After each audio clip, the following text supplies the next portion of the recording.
This program features live coverage of an African safari and may include animal kills and carcasses. Viewer discretion is advised. Afternoon, everyone. I hope you're having a wonderful day no matter where you are in the world. I'm having a wonderful afternoon. We finally solved the mystery of Princess Tlalamba up here.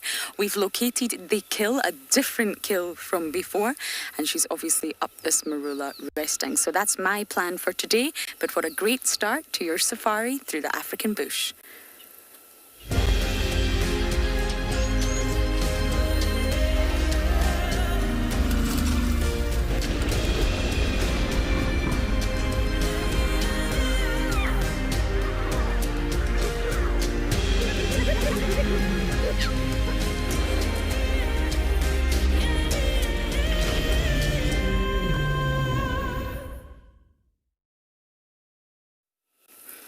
welcome aboard. It is an absolute pleasure to have you here today. I hope your bellies are all full. And I am so overjoyed that we found the mystery. We found where she went. She's actually got a kill at the bottom of this tree and she's not hoisted it. My name is Lauren and I do have Marcel once again on camera with me. And we found her quite further down south on this road this morning.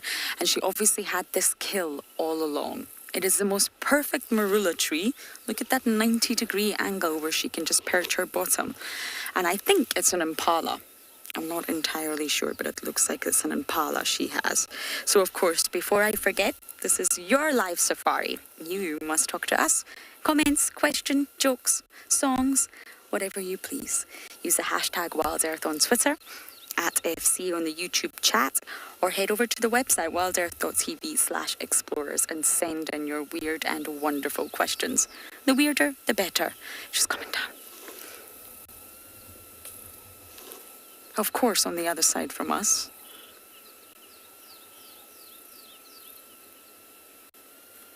Wow. That was quite a high jump. Look how she blends into the grass there. It's a very sticky day today. It's hot and muggy and sticky. It's actually 28 degrees Celsius and 82 degrees Fahrenheit. She's back at the kill. I can't... Oh, she's moving it. She's going to have to move it soon, girl. You know the hyenas are around Kalamba. I think the other kill definitely belongs to her. And she's going to finish this one first. Linda, you are completely correct. Kalamba is the Christmas leopard and she has been the past few years. 3 years we've had Kalamba on Christmas Day. It's unbelievable. I think we'll reposition to get a nice sort of look at what she's doing, and I want to determine the sex of the impala. Is it male or female? I'm not sure. So let's just bumble around to the other side of the chilla.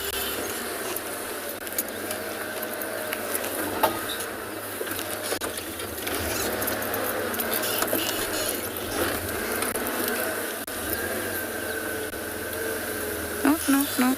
I'll just go forward. Stations, I've got Kalamba just off quarantine on the southern side. I'm live right now, but you'll see me from the road. Yes, Tina, she looks so full. Of course she is. Got a huge impala down there. That's her Christmas dinner. I love leopards in the grass in summer. Kalamba, please don't go into the drainage again, my dear.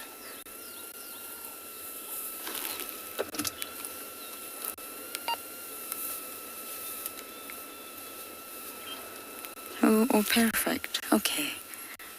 You're a Christmas leopard, always. 3 years in a row for the 3 years. And we have known you.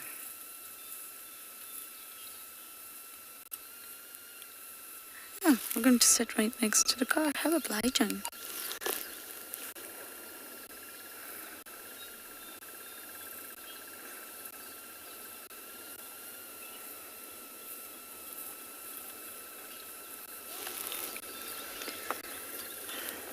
Many of you are excited to see her. She's gone right behind the car, and I must say she's heading in the direction of the drainage, but I don't think she'll leave.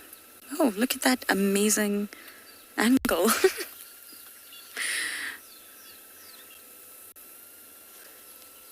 I think she's just heading to sleep. I hope she's just heading to sleep. I want to spend as much time with her as possible. I haven't seen a leopard up a tree in a while.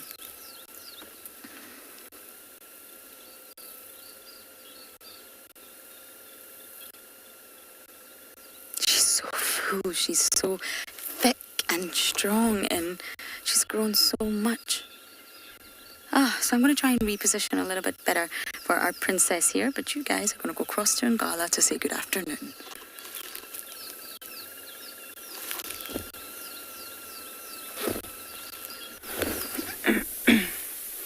Hello, good afternoon, and we are coming to you live from and beyond Ngala, where we have found a nice breeding herd of elephants. Now, it's quite tough to see them at this stage, but it just shows you how well these big creatures can actually blend in. once we zoom a little bit more, you can see them amongst the trees there. Now, they've found quite a nice little spot here. There's some nice shade in there and really, really long grass. So they've just been enjoying the long grass. We've been sitting with them for quite some time now. My name is Marna, and with me behind the camera is BK. So we actually haven't been seeing too many elephants recently, so it's really nice that we found this little herd.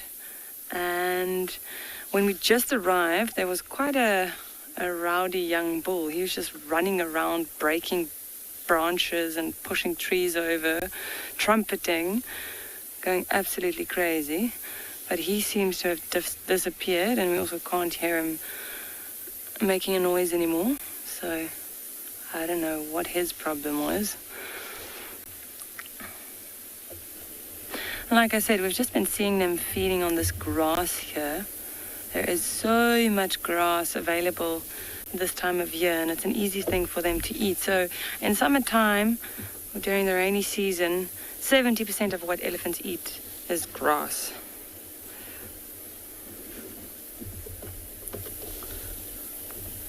And when it's dry and all this nice grass dies down, then you generally see them stripping the bark of trees or digging for tubers. And that stuff's quite hard on their teeth.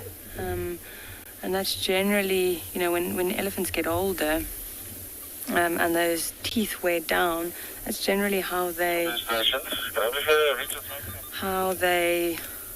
pass away as well, is of starvation. So if they look after these teeth of them, then they'll last a little bit longer. Oh, this is good that they're eating grass. And two youngsters pushing each other around there.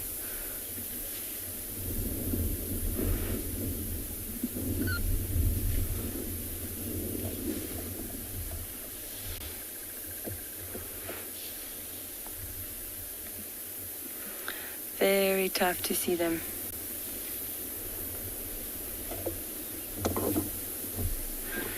Lucy's asking, why do elephants always flip their ears?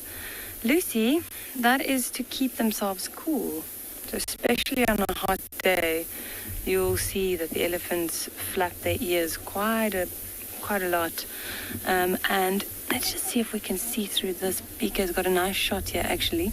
So if you look closely, when he flaps his ears forward, even on that side, you'll notice there are lots of big veins in the ears. So the skin there is really, really thin. So by flapping their ears, they're actually cooling down the blood that's running through those ears before it circulates through the body. So it helps keep them cool. A lot of people think, if an elephant flaps its ears, it's aggressive or it's angry. But that's just a way for them to cool themselves down.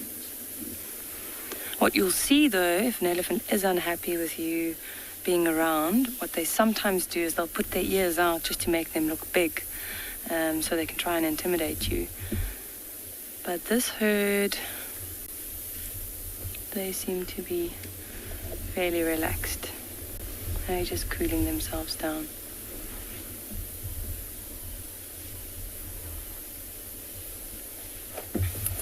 Yeah, the temperature has changed quite a bit this morning. It was quite cool, but we have clear skies this afternoon and it's nice and hot. There's a nice breeze though coming through here, so I think that's also why these elephants are in this particular position.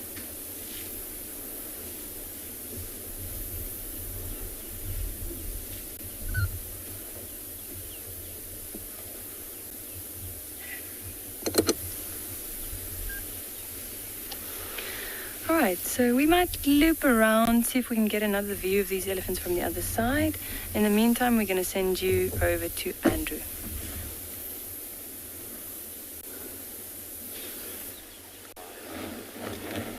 Good afternoon, everybody. Good afternoon. Welcome to Djuma Private Game Reserve here. It's a hyena den this afternoon. Looks active. But these looks like only the young one that we can see right now. My name's Andrew. On camera, I have Simon again. So we decided to visit this hyena den, hoping that maybe it could happen that there is an adult around here, which none of them that I can see. So is that probably they're still on a hunt? And there's two of them were seen far away from here this morning, so maybe they haven't returned to this position. And if that does happen, they're probably going to make their way here when it's probably cooler or any time where it's not actually hot but not that much. We're sitting on a temperature of 28 degrees, 82 Fahrenheit this afternoon. This one just looks like it's going to be maybe return back to the burrow there or just sit right on entrance. Exactly. And the other two, I think they're forage away from here. I know for sure it's not safe when the parent's not around. That's why they will have to be close to that entrance. So immediately anything approached, they will run into the den for safety. Remember, we're coming to you live right now, sitting here at the hyena den. We would like to hear from you. Send question there under the age. You can send question through kids question at wildearth.tv, also at hashtag wildearth, as well as at FC YouTube channel and wildearth.tv/explorer. We would love so much to hear from you. When we're sitting in this kind of like woodland, we always have a feel that we're not alone. We're with you guys out there. See, this one is looking straight in the west. Checking the entrance again.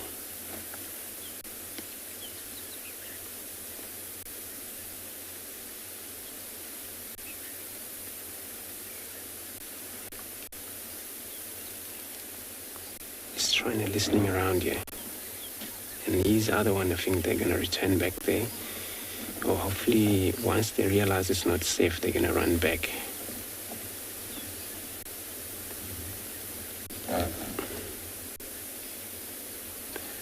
So I'm going to stay put here. I'm going to be sending you over to Pinda.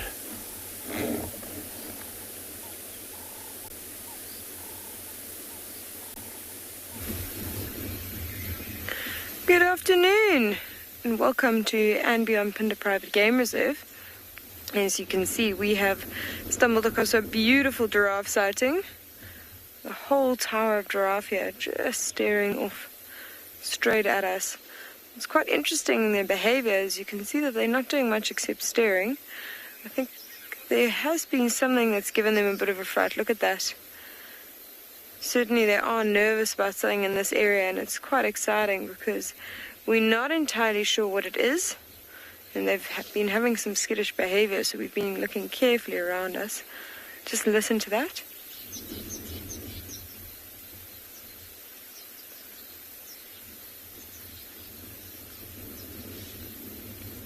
That's them running off. So, my name is Kim. And behind the camera we have Owen, and we are going to be with you this afternoon on a very Merry Christmas indeed. So our plan for today is actually probably just to stay in this area for a little bit. I want to try and figure out what has caused those giraffe to be quite nervous. As you can see, they're certainly on edge. What was interesting is that they weren't all exactly looking on one particular spot, which makes me think that maybe earlier they might have seen some movement, probably right around this area, and they're not quite sure exactly where to look right now or where to stare. Could also be a scent of something around here, but it does seem that the wind is blowing from behind them. It's unlikely they'd be staring in front if it was a scent that gave them cause for alarm. So I do think they've seen some movement and it's made them be a little bit more anxious. So we are going to look carefully around here, see if we can see any more signs, look for tracks on the road that might give us a hint as to what might have startled these giraffe, and also just peer carefully around. As you can see, it's very thick here, so it's going to be quite difficult for us to spot something in this area, but we're going to give it a good try. In the meantime, we're going to send you off to another live location and see if we can get lucky this afternoon.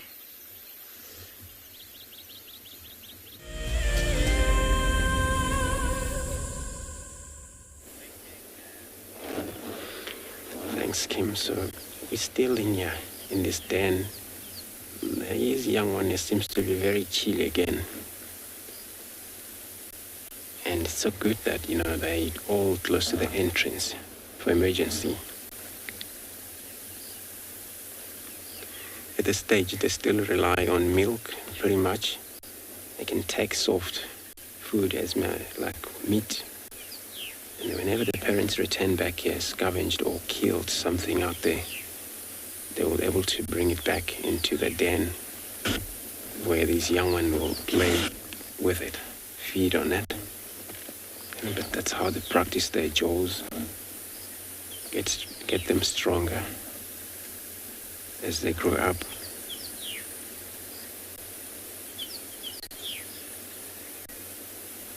And they're one of the animals that they very much, they cooperate, hunter, and they cooperate feed. But when it comes to taking care of their young one, each female will be able to take care of her own young one. So there is no cross-suckling here. If it happens, maybe by chances, maybe the mother don't realize that it's other baby sneaking behind to drink, especially when she's napping while the young one drinking. It happens, maybe they can mix up. But once she knows that, she will probably gonna be unhappy and push those ones that not belong to her off. So I'm gonna take another moment here, see if there's gonna be any action for us.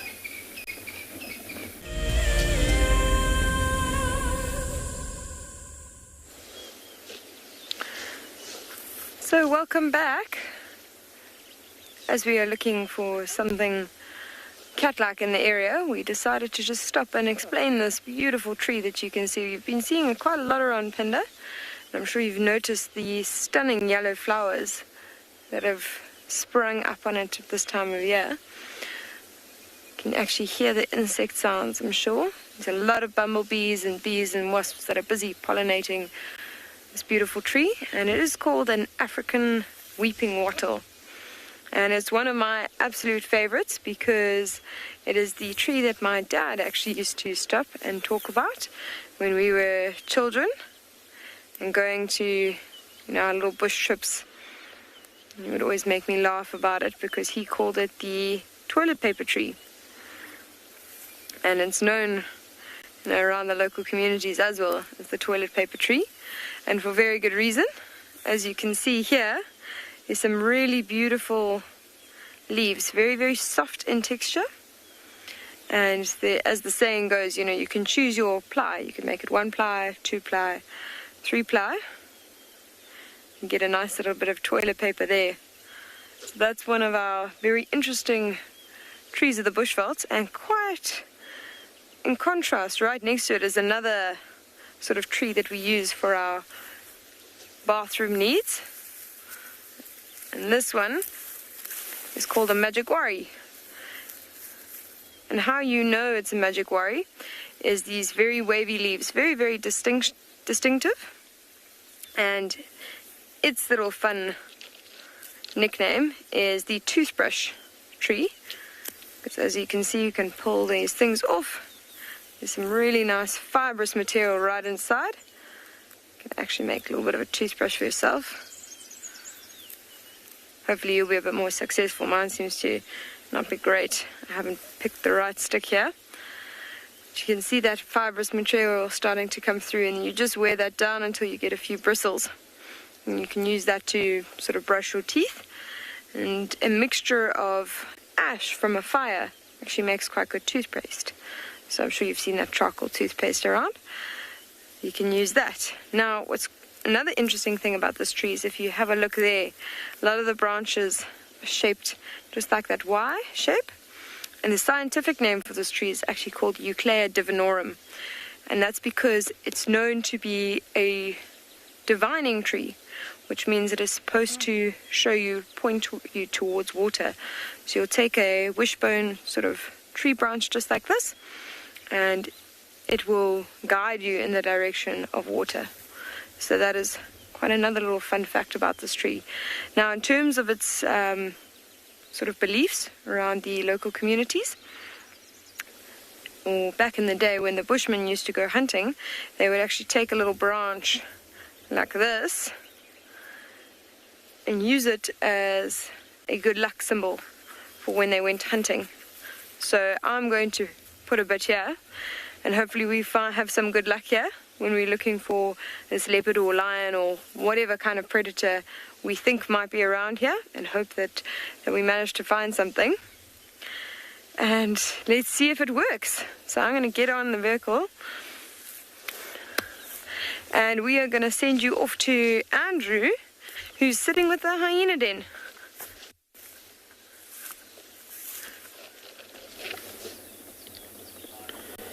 Thanks, Kim. So we still stay here put, enjoying our hyena, taking it easy right on that entrance. And they're all hoping that their parents will return shortly or later. But even though they don't return with the meat, but they will return with the milk to give these young ones to drink. It's probably two different age here. One slightly dark on their back leg, and see they still have, all of them have their young coat. So you're probably going to shed this off or change coloration a bit. And you get to an adult old age.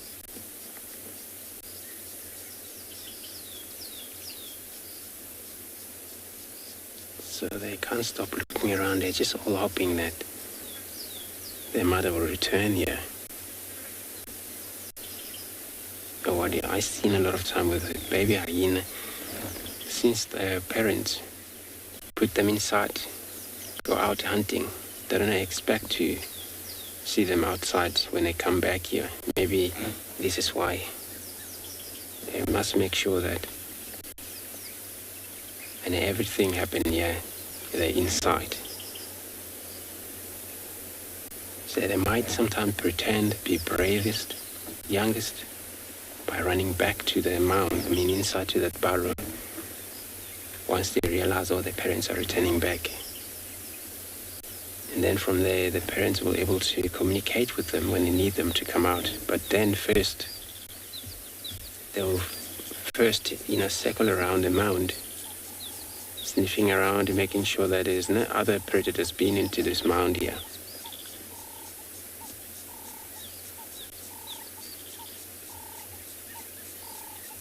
And then from there, if they don't discover nothing, they're probably going to call these young ones to come out. It's safe.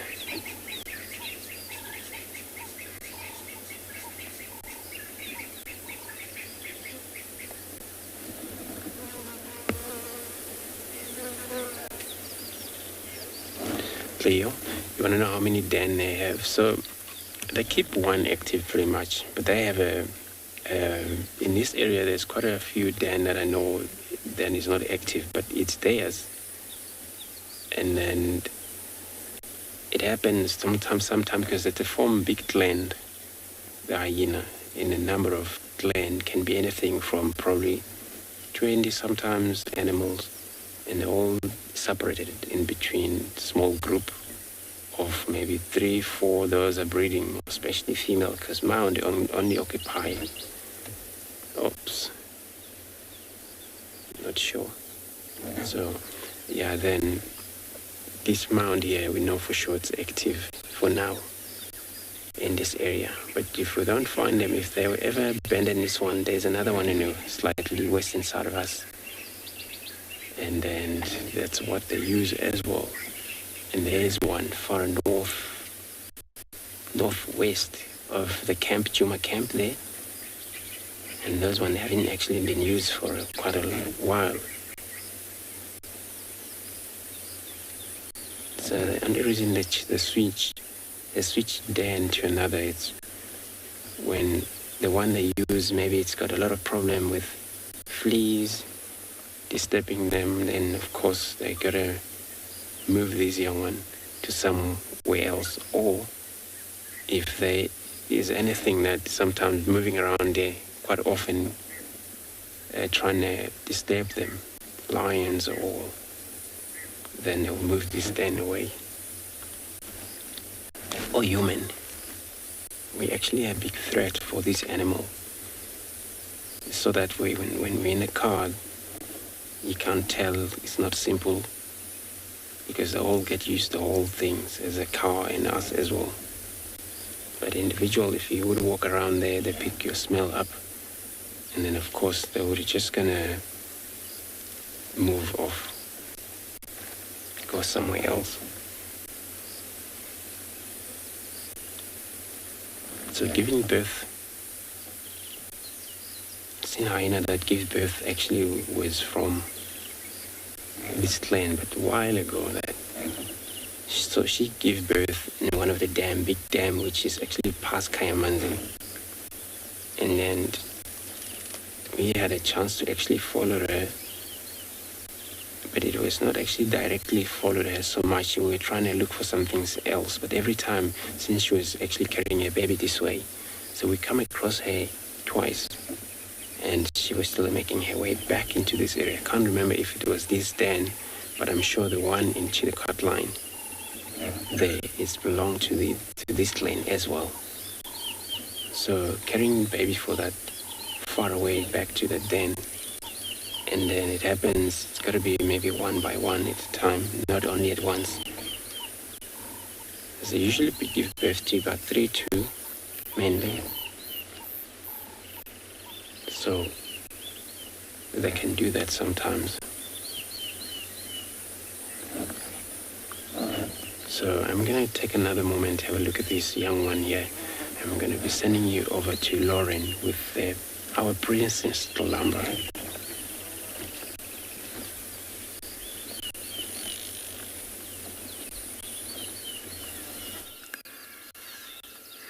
Oh, Princess Tlalamba, she has found the most...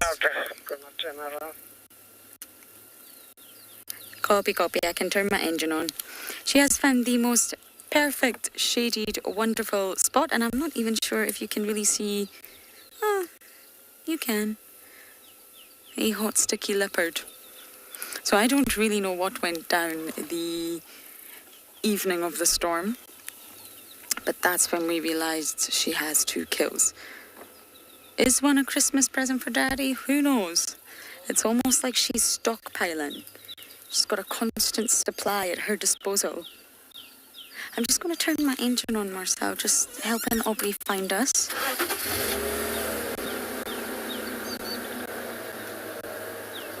There we go. It's a little signal we give to each other. If we can't see each other through the vegetation, then at least we can hear one another. She's not exactly very visible. This is what you would call 0.5 out of 5 visual.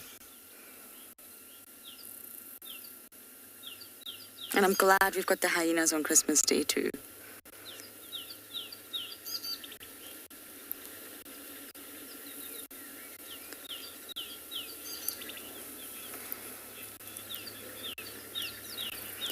Daniel is... Sorry, Daniel, I just completely lost my voice there as I answered your question. It's really nothing to do with the rain as such. It's not anything to do with sort of the downpour or the water. I believe it's to do with the essence of a storm. So with the storm that we just had, for example, it was incredibly loud. It was so loud, it was so dark, there was sort of really heavy cloud cover, and The lightning, the thunder, it kept us all out. It was actually slightly scary when you're sleeping and you wake up to that. And I think the predators use the cover of the sound, and especially if there's any wind, they can also utilize the wind to mask their smell and creep up on predators, because that's exactly what they want to do.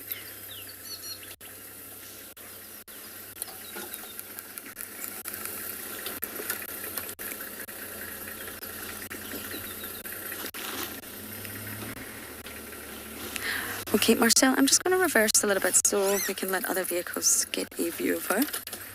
Bear with me, everyone. I'm trying to navigate this rain roof as well. Can you still see her from here, Marcel? Okay. There we go.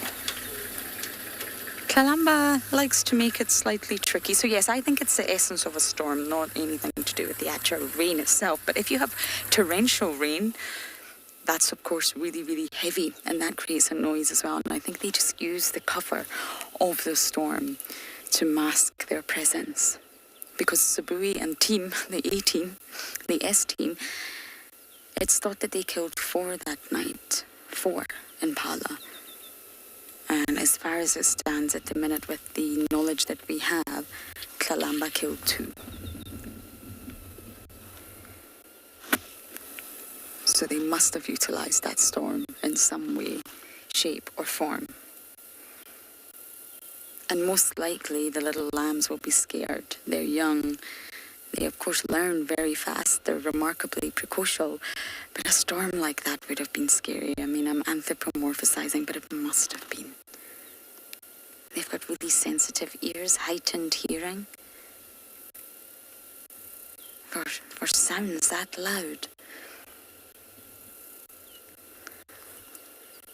I don't want to leave her though. I really want to make sure that we see her get up when it gets a little bit cooler and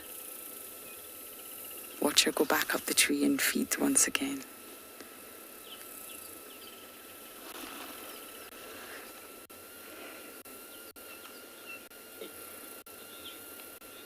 So hopefully we'll get some better visuals of her soon. But for now, let's go down to Swallow to say good afternoon.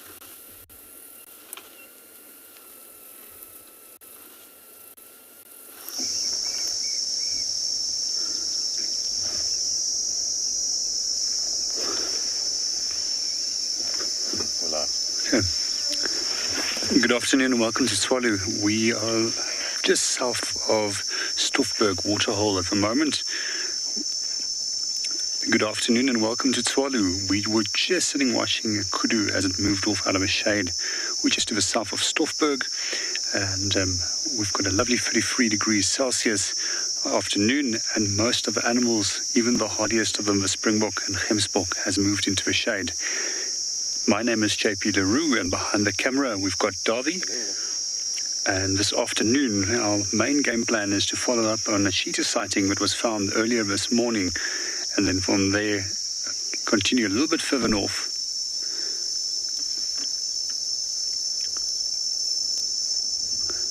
As it's quite a warm day, our best bet is to work for watering holes and hopefully find a few more animals along these.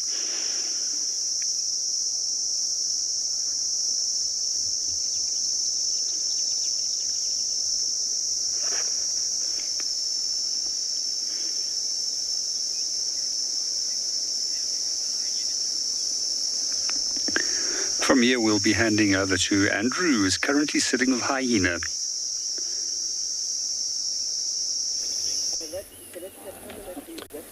Thanks, JP. Good luck with looking for your cheetah there. And now I'm now joined by one vehicle as well, so they're looking at the same sighting over here. And this young one is still lying very flat, comfortably. As you can see, it looks like a shadow. It's actually developing there as the sun going down. So there were 3 young ones. Probably another one just returned to the burrow. Probably come out as well. Sure.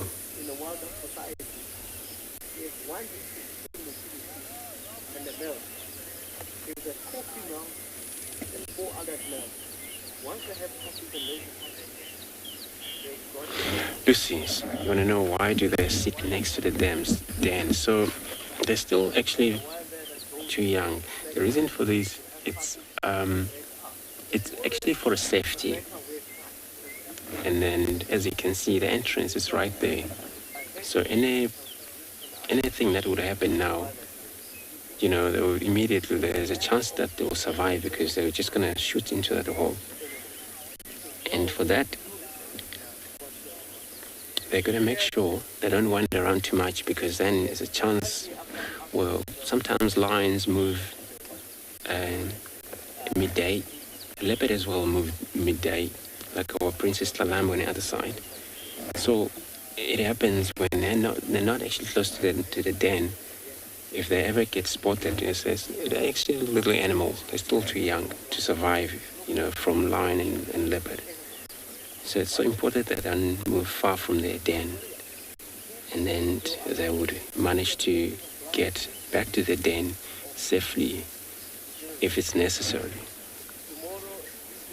But you see, their mother don't let them do this, coming out when they're out, because of these kind of other bigger predators. And they won't cooperate with the lions or with the leopard.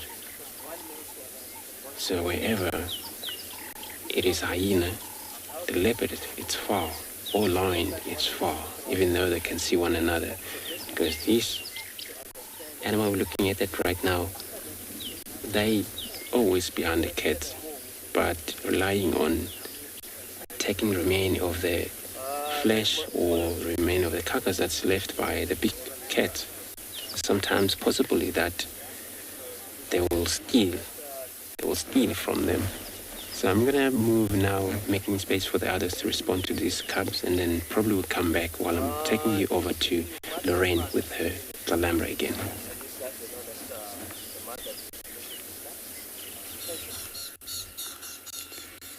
Now the visual has got even better. You can see a little rosette just off center to the right there, and a breathing chest.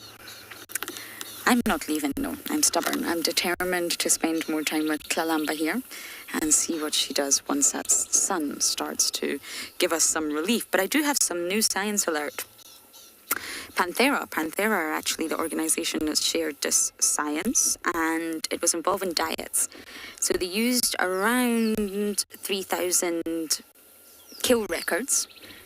I don't think it was quite 3,000, but it was almost at that mark in the Sabi Sands area. And what they wanted to know was whether individual leopards specialized their diet. Do they have a preference? Are they specialized, or are they really completely opportunistic? Lots of studies say they're very opportunistic. They have 92 different prey types in the sort of low veld area. But is there a sort of individual marker at play here? Oh, hello, I see you peeking at us. You see her, Marcel. And basically, they found that males tend to be more specialized than females. And this is with regards to both prey size and prey species. Now, the specialization was driven by opportunity. So it said that individuals were more sort of specialized when they had a greater range of prey to choose from. So when the prey is plentiful, they become more specialized, which you would think makes absolute perfect sense. Oh, I just lost sight of her there. And males that specialized actually had a lower reproductive success. They overlapped with fewer females and thus had fewer cubs than generalist males. So it seems to be when they home in on a sort of specialist diet, let's just say favouring impala always, or maybe impala's not actually the best example, they maybe shift their territory to coincide or overlap with the land for their favourite species of prey. But in doing so, it means that they've made their territory too specialised, and therefore they haven't prioritised females, basically. And they have fewer females within their territory. Generally speaking, the minimum is 3, and therefore they have fewer cubs. But it may not be intentional. It could just be a behavioural adaptation the most beneficial behavioural adaptation in response to potential resource deficiency. It could be cued by many other factors, environmental changes, resource changes, and therefore it leads them to change or shift their territory, should I say, and go on to a more specialised diet. I think that was quite fascinating. It's a recent study, 2020.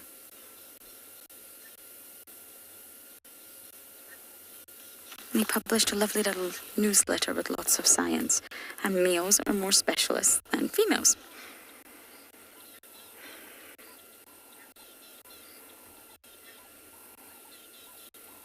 But females have to they depend so heavily on resources, and they set up their territory built around resources, built around a secure permanent water point and an area where it's thriving. There's lots of prey for them to choose from because their main priority is reproductive success, raise cubs, rear offspring, and therefore there has to be enough resources around for them to do that.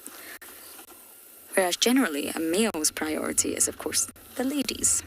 Set up a territory where you can get more ladies within your territory, and therefore you can mate with all of them, and therefore you will have more offspring, and your bloodline will continue to filter through for generations. At least we can see more than just a few rosettes.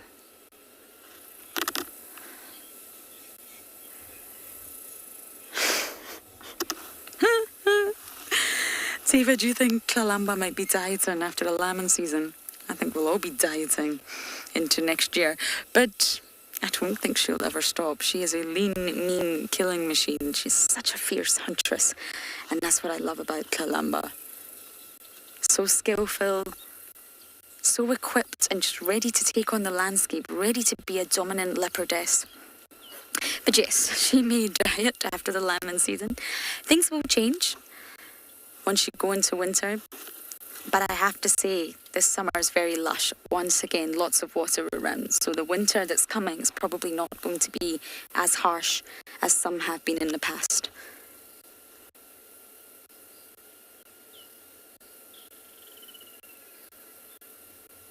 We've had some tough winters out here when summer didn't deliver, but last year's summer over-delivered, and once again it's delivering.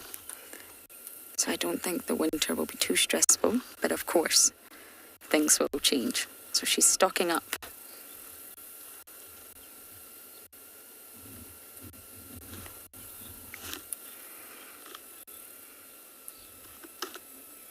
Steve, mostly yes. They're said their social structure is solitary.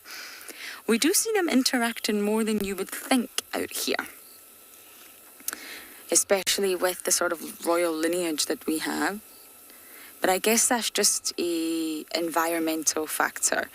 They set up their territories all so intertwined with one another that they will bump into one another. But out with a mating pair, which only stay together for the duration of the mating, and out with mother and cubs, it's quite rare to see leopards together. Of course, it has happened. And I believe the other night, the true story is Tingana, Mulwati, and Hukamuri were all on the same kill.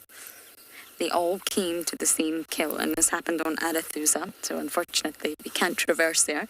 But you will find leopards in the same area, maybe fighting. We've seen Clangula in the same tree as Luna, and they weren't mating, and there was no kill. But generally speaking, they're solitary, and they don't seek one another's company as adults. Hosanna seemed to always enjoy spending time with his father, but once again, that was when he was a lot younger. Okay, I hope Miss Kalamba will get up soon, but of course, we're not going to go anywhere.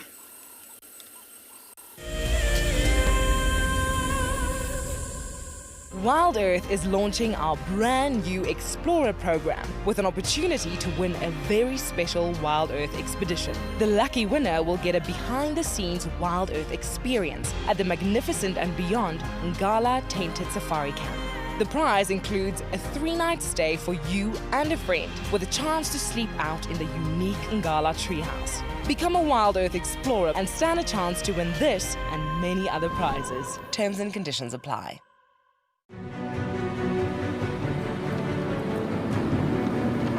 We've seen these Ellies really chase wild dogs before.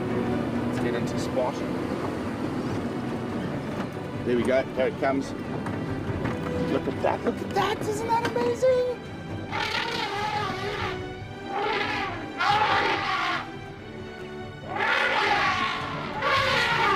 Expect the unexpected here on Wild Earth daily. This is Rusty. He's my favorite vehicle and we've been through all the good times here in the bush. Now, if you feel a connection to Djuma Game Reserve like I do, then we have a fantastic opportunity for you. You can have your name engraved on a brushed metal plaque just like this one, and we will attach it to Rusty so you can always be with us on safari in spirit. We will even send you a digital photograph once your plaque is mounted on Rusty. Spaces are limited, so grab your spot now. My name is TAYLA MCCURDY and I work for Eco Training. I love hearing from all of the viewers. However, I particularly enjoy those of you who have been watching for a few years. Your questions are just so advanced and they really get me thinking. If you'd like to ask a question on Wild Earth, you need to register on our website. Once you've done that, head to the live safari page and submit your questions below the live feed. Right.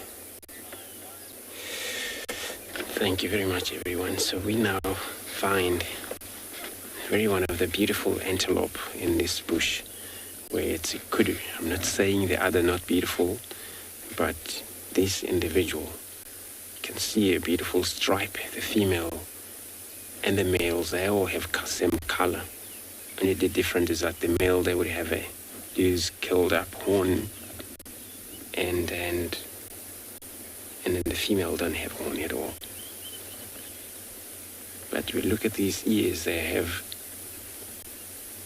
it helps them to pick up hearing so easy. Very sensitive movement through the bush, they will be able to pick it up because they have such massive ears to do that. And they spend a lot of time in this wood, and sometimes you find them in a thick river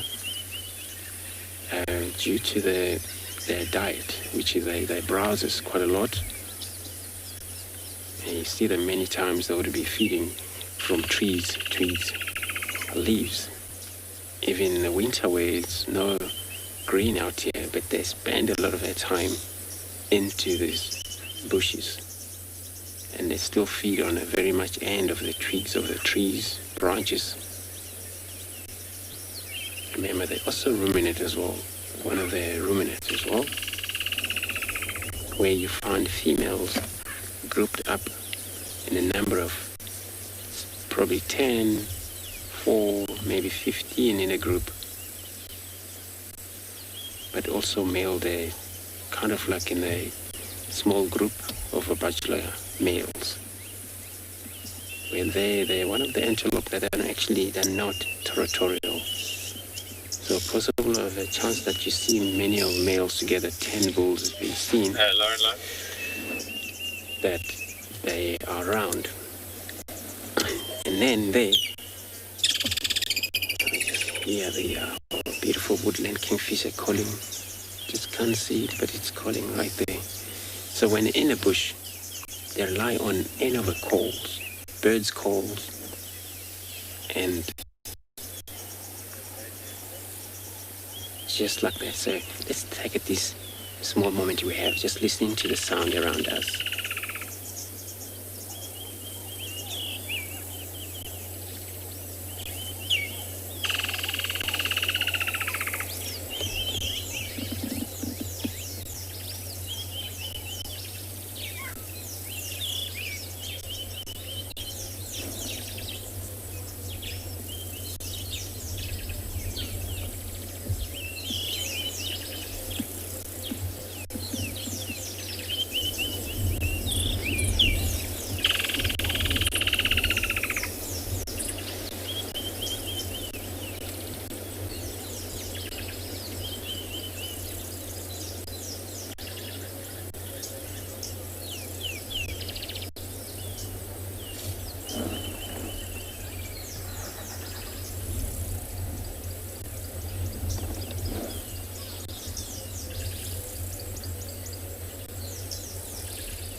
Obi is saying it's such a beautiful marking.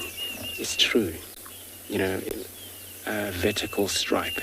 So when you look at this antelope, looks like it's been kind of like a milk run over from the top. Looks like somebody just went with a jar of milk, pour from the neck all the way back to the tail, sort of make milk go down in a bit. But, you know, a beautiful marking, beautiful coat as well. So you're very right, I agree with that.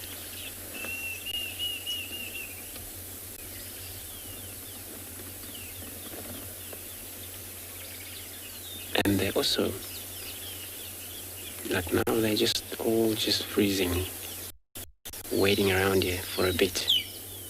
And now, just before we take it at the moment of a silent, I was about to explain the relationship they have with birds. So the relationship goes the way that they rely on the birds.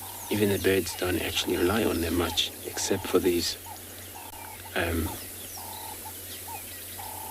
oxpeckers, red-billed oxpecker or yellow-billed oxpecker, but all birds in general. So usually birds can warn anybody out there in the bush if there is a danger near. If they ever spot a snake, they ever spot a cat, they'll go crazy. If they ever spot an owl, they'll go crazy, shouting quite a lot. But whoever's around, especially with the antelope like this, since they kind of like worry too much, who would be approaching them, they don't know. They actually rely on birds just to, understand what the bird seen, and that could be anything that could harm them. Remember, for a kudu, most especially females, even the males, they mostly get caught.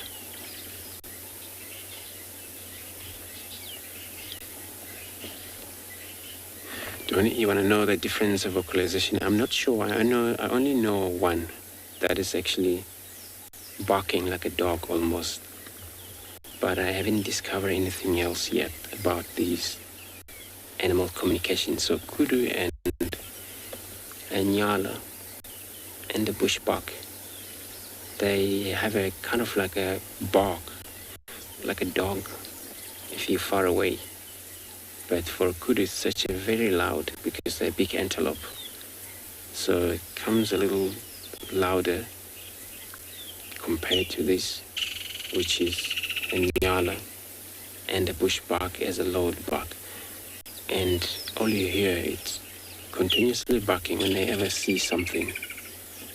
And they will bark 3-5 times if whatever it is close by. They then make sure they already sure about what they have seen, what it is, or you go there, you're definitely going to see what it is. Definitely. It's amazing. While we were watching this young one, what you're seeing back there, trying to curl the tail up, what you only see, it's white underneath. So most of the antelope, they got to have a follow me sign or follow me mechanism when they're moving through the bush, especially at night, running, as a group. And they were able to keep in same number, as they go. But because those on front, they give sign for those at the back by visual of a white under the tail. If they ever lost, of course they will lost from the action of running. But that's a reason for them to be able to follow one another, especially when they run. They need to rise their tail up, curled up a bit, so that you can see the white.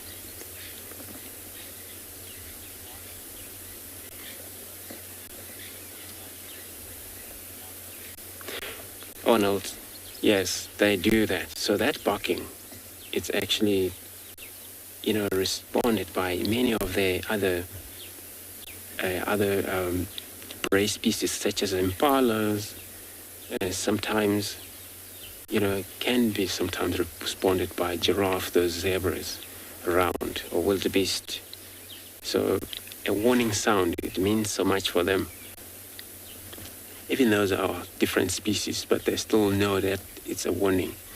So all they do, they're just gonna have to be, carefully moving around or freeze, look at the direction where that whatever it is might come from. But sometimes when they do that, they show sign. They don't just bark. So they bark, but they run and look back. So that is how they would able to help the others where the danger is suspected to come from. So that way they will probably even run permanently out of their sight immediately if they don't trust it, what it was. So yes, it's actually warned the other animals as well.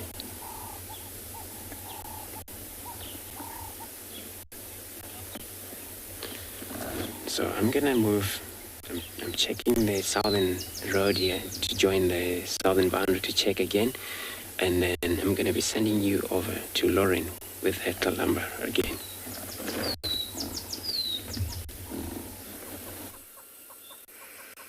We're still in the same position. Marcel, myself, and Kalamba. Nobody's moved.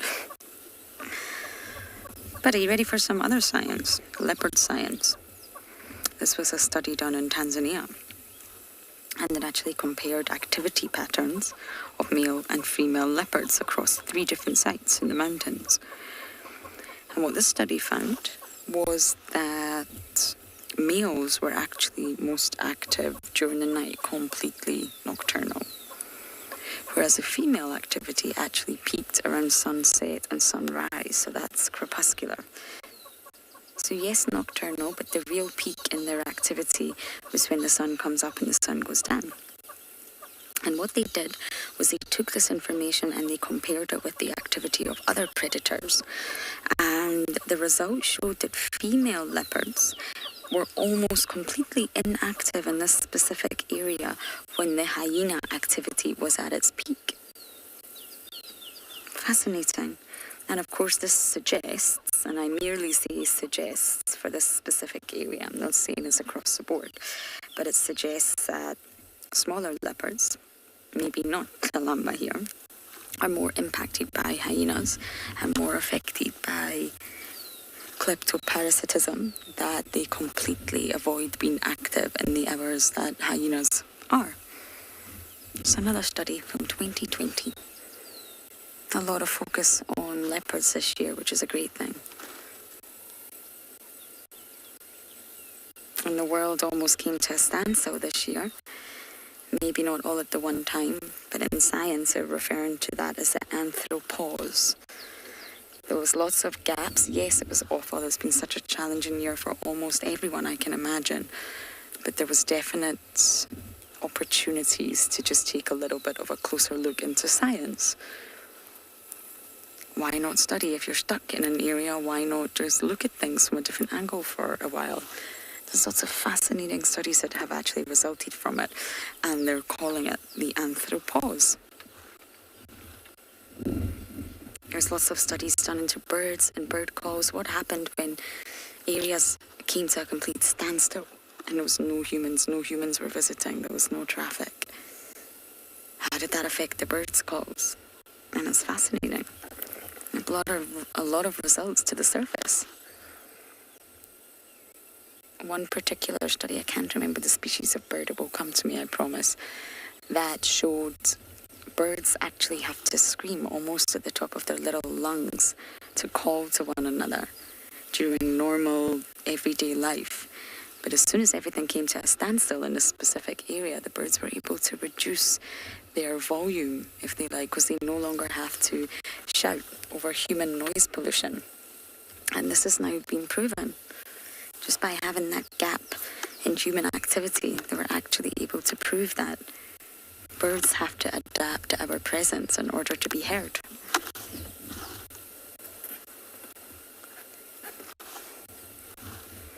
That's just one of the many examples.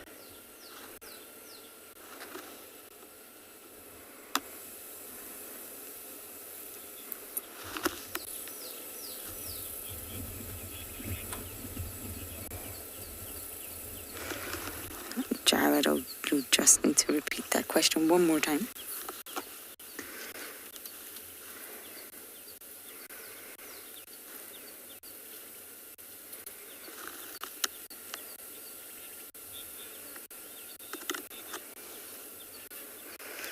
examined. I'm not sure what you mean by species. There's only one leopard species, and that is Panthera pardus.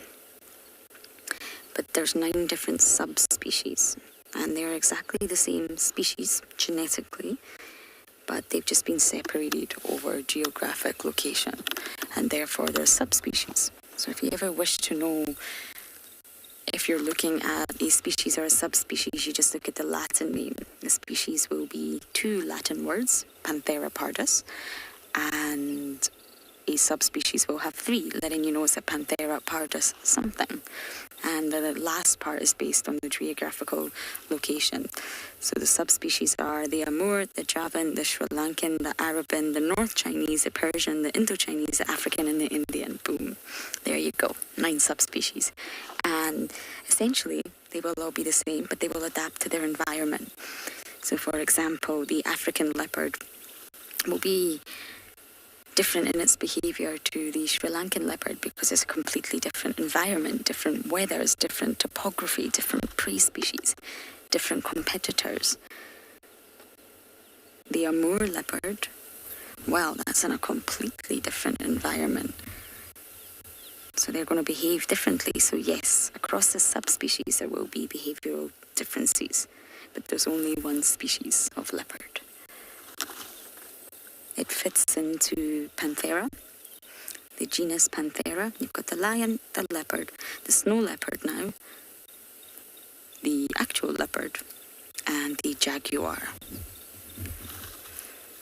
That's your 5 big cats that occupy the Panthera genus. So they're all very closely related. But in answer to your question, yes, there will be behavioural differences based on their environment. Okay, I think Marcel and I are very lucky we left our rain roof on for shade because we're going to sit here and you guys are going to go across to Pinda.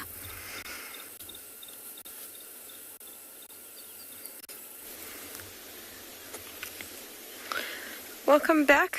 We have left the area where those giraffe were staring. Couldn't find any signs. We found some old signs of lionesses. We thought maybe from earlier this morning. They seem to head away from that area and we've lost the tracks in the meantime. And while we've been looking around this area, came across this beautiful herd of impala. And it's again one of those scenes that you sort of just stop and take a moment to take in because the sun is hitting them just right. They've got that beautiful gleam just off the sides of their coats there. And it is a lovely, massive herd of impala. You see there's a little nursery or creche group right in the middle of all the lambs. One on the far left, back left, is actually busy suckling. Oh, the mother just had enough. She's just moved off. And you can see the 2 in the middle, right in the middle of that group, are busy grooming each other. It's quite to see the size difference between those 2. Look at all those lambs. Now, they'll be born anywhere from the beginning of November to now, and a few will actually even be born in January. So that's why we can see quite apparent size differences. Because you see they'll be born anywhere between those times. Now what they do is they huddle all the lambs together sort of for safety in numbers. So that if a predator does spot their lamb, the chance of it choosing that individual lamb is a little bit less than when they're all huddled together. What they'll eventually start doing as well is they'll push the male lambs out to the outer edge and the female lambs will stay in the middle. That's why we see a little bit of a trend that we find a lot more female impala than in male impala. It's one of the reasons. The other reason is that male impala during rutting season use a huge amount of energy, and they also lose a lot of conditions. They're highly preyed upon during rutting season. And they run around doing that very loud call, and they stop grooming themselves, they stop feeding properly, so they become far easier prey.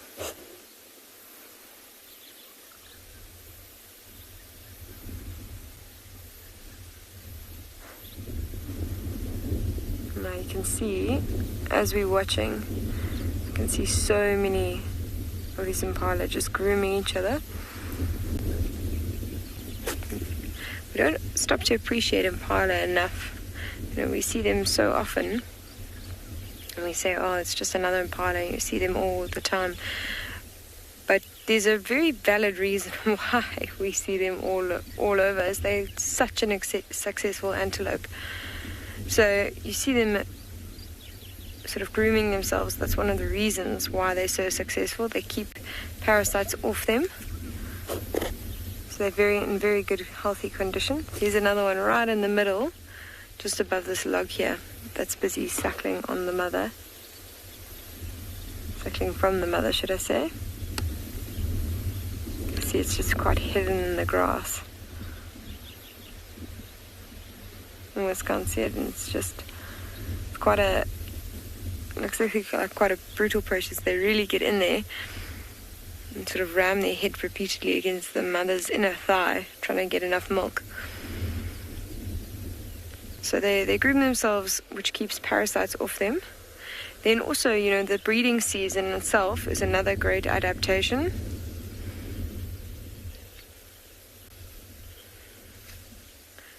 PKO, thank you very much for your question. Now, this being outside of rutting season, there isn't a dominant male.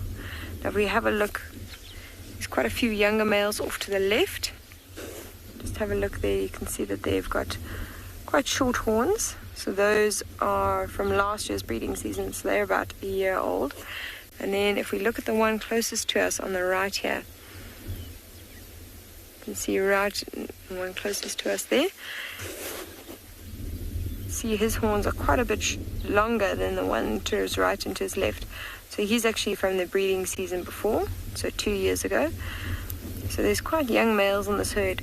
Now, you might find that there's one fully grown male, but he won't actually be in charge of the herd at this time of the year. He might have just stayed with them from the end of the rut, and there's no reason for him to separate into another herd when he's already got a whole herd of impala. So he'll follow around, but he won't dominate them. I think the male that was with this herd seems to have wandered off or perhaps been preyed upon, because I can't see any dominant male here. But yeah, they'll have to wait until the next rutting season, and then you'll start seeing that the males will start herding the females again and start becoming territorial. In between rutting seasons, there's no reason for them to actually expend so much energy being dominant, so they'll rather just follow around the herd just for safety in numbers. But that was a really good question.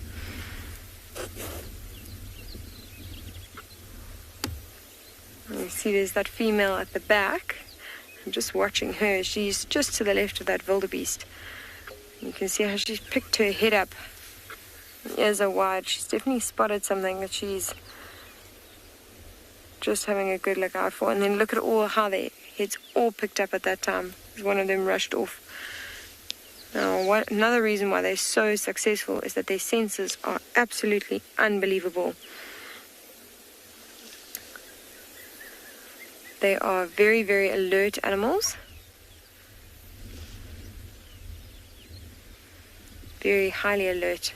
And in fact, all their senses are fantastic. They've got really good senses of sight, very good senses of smell, very good senses of hearing. And that's exactly why that male wildebeest has decided to stick around with this herd. It's safety in numbers, but also he knows that impala themselves are incredibly alert.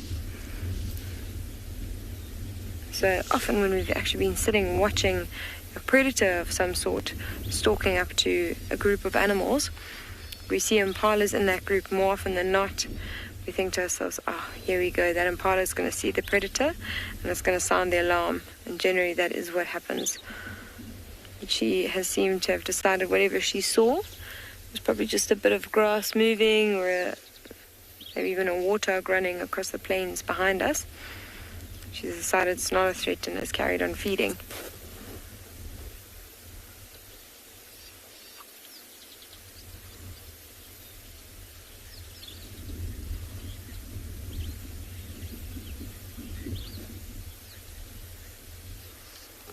vintagely, but their long legs are unbelievable. I don't know if you've ever seen them pronking, but they are amazingly graceful animals, and they can leap incredibly high and run very, very fast due to those long legs.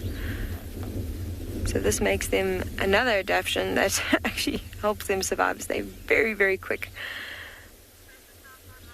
You'll see once one sets off sounds of the alarm, if something chases them, it's like a cannon went off. They just bolt in any which way. They try and stick together as a group as much as they can. And what I've seen before is the pride of lion that was setting up an ambush. The one started chasing a whole herd like this straight towards the lions that were setting up an ambush, and the one impala in the front managed to spot the lion just in time, turned direction, gave a call, and you saw them all follow very fluidly behind it. It's like a river of impala. It was absolutely stunning. Like there's one walking quite close towards us.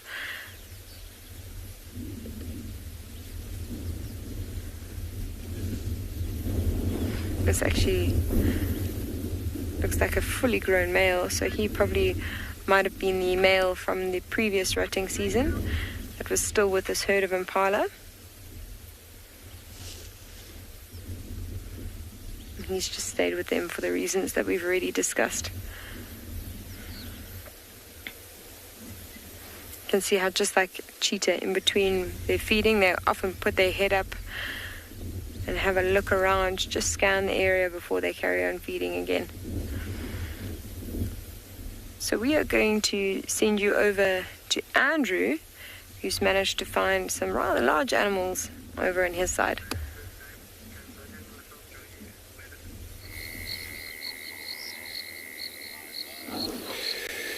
Alright, so we now have found, it looks like for now it's only one elephant. Can be more because of the bushes that has actually already taken places in that area. So there we're looking at on the other side is a river. So it's happened that could be more. Looking at the female, so it makes me think that there has to be more of elephants in this area.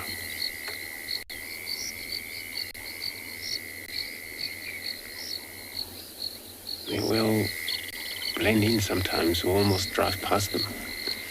They're so huge. By chances, we just saw a little bit of movement, and when we stopped, we found it's an elephant. And they're so quiet. When they want to, they can be very quiet.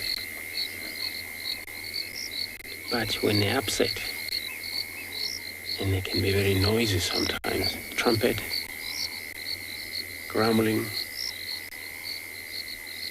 rising their heads up. And they have these young ones. They also, mark charge cars, or chase one another within their own group.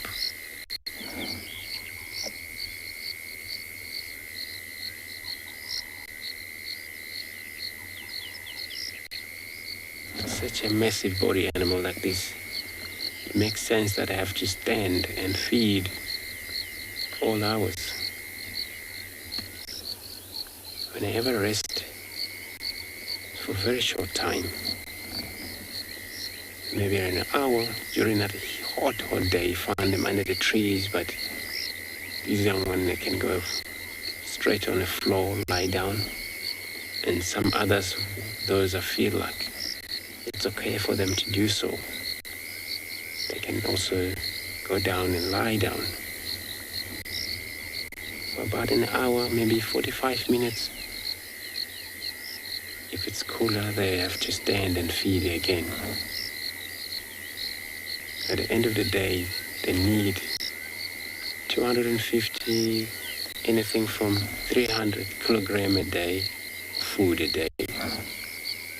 So those are big one.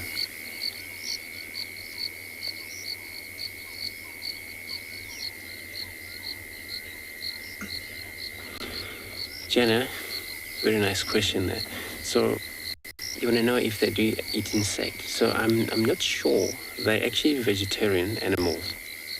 So if it ever happen, maybe it's when they feed not knowing, but anything that feed, put in their mouth, if it's not necessary, they're more likely to, if they don't like it, once they realize, oh, the taste is bad, or some plants they don't really need mixed with these grasses, they're more likely to take it back again before they swallow it. Or the trunk itself will be able to select what is needed, because it's only nostrils. And they're very good in using them sense, very good nutritious for grasses, anything they need, even water, before they suck into this trunk. And the trunk already clarify this is actually nice water for that animal to drink before they put it in the mouth.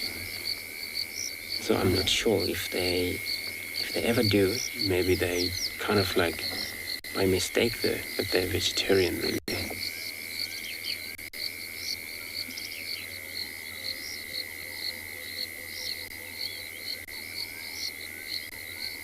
What do I think we've seen today? We've seen actually quite a lot this morning.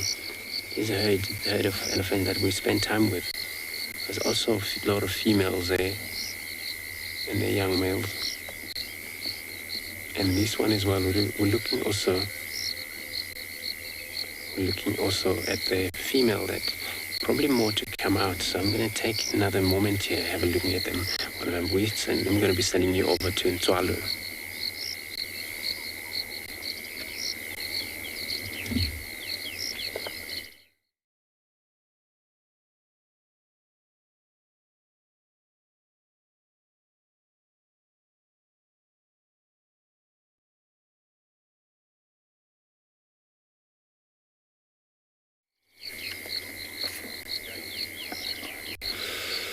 Sorry about that. Yeah, we're still in this area. Like I said, I'm going to take another moment here just to see if the rest come out. But there's a chance it might disappear, because then if the rest they're far on the other side, and it's more likely to walk away from us. But it's good that we still have a visual of her. And then if in this group, if it's only one that is the biggest in this group, they will probably going to hold off moving. If she's going to make her way towards us, and the rest of them will come towards us. There's a beautiful pond here where there's a lot of water. I'm not sure when they have drank. Well, since there's quite a lot of water everywhere this time, since we have an amount of rain that came in, so they can drink as they go. The grass is wet. Maybe they're more, not actually likely more to be thirsty very quickly.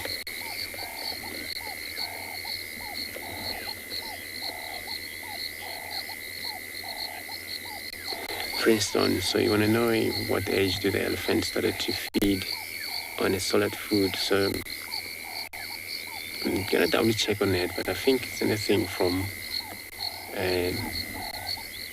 6 months maybe upwards from there.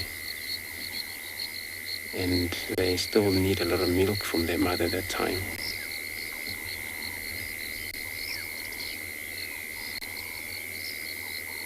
So the young one remain with their parents for a lot of time.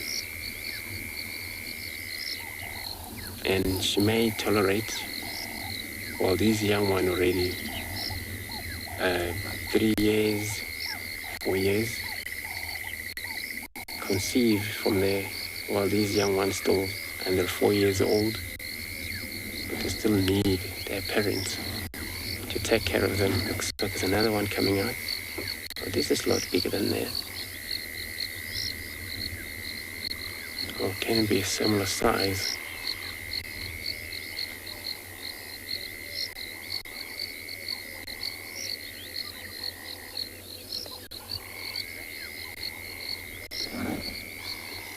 So I'm going to take another moment. Looks like they're all going to come out towards us. So I'm going to be sending you to Ntswalo again.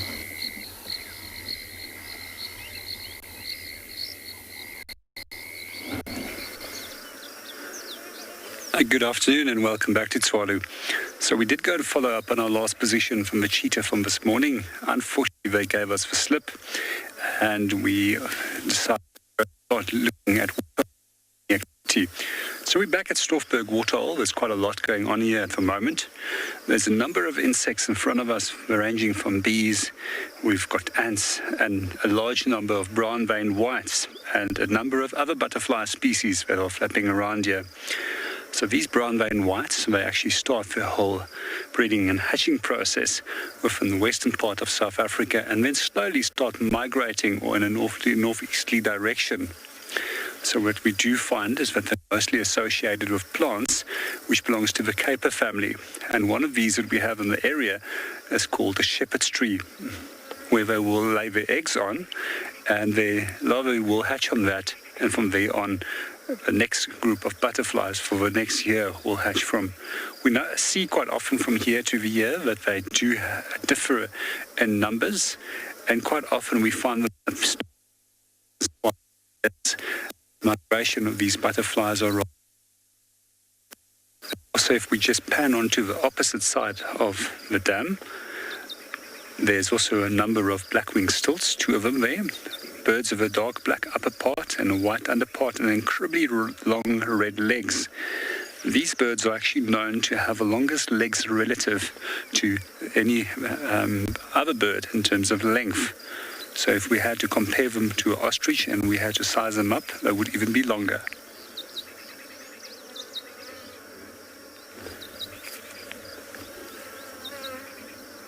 Black-winged stolt.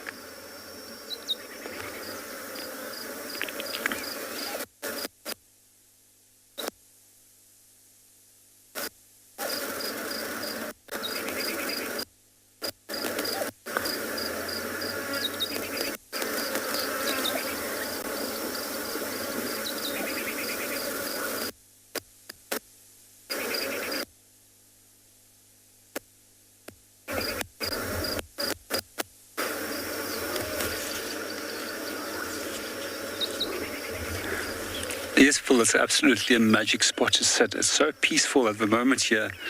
And it's quite lovely in the little spots where there is shade. And it's almost like if you would like to spend the whole day there, especially with a hot 33 degrees Celsius day in the Kalahari.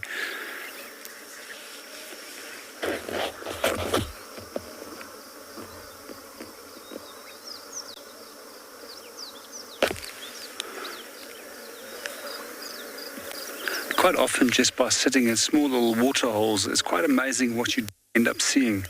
Quite often you get rewarded by means of your patience, and quite a few large animals will often come and arrive to drink.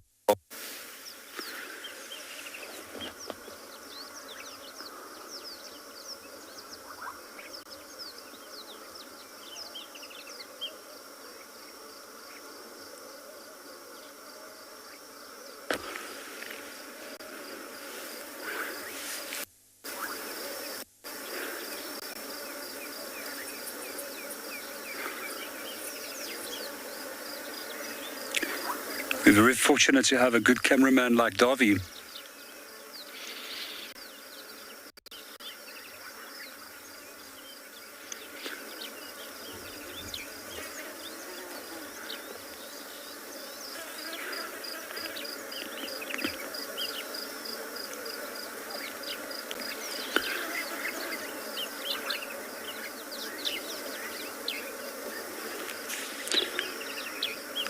How do you refer in terms of the migration of a butterfly?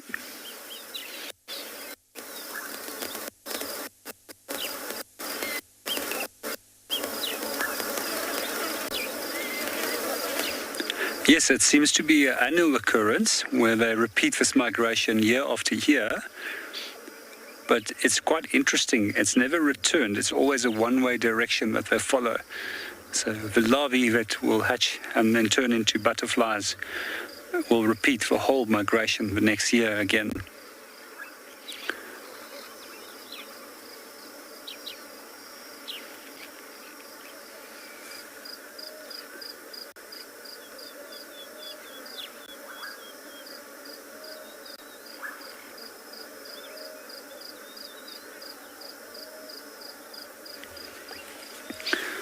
Hi, Jerome. They normally will go and sit in flowers and they will make use of the nectar.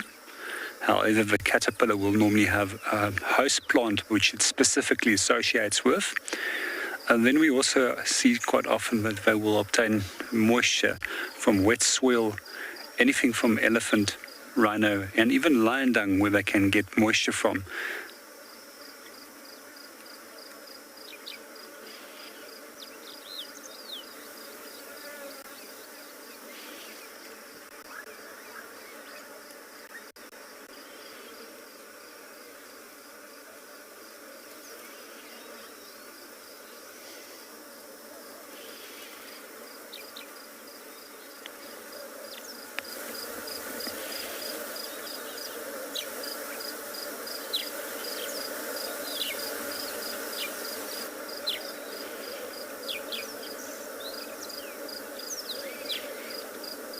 We're just going to continue sitting here for another short while and see what will come to a waterhole, and then we'll be back with you a little bit later.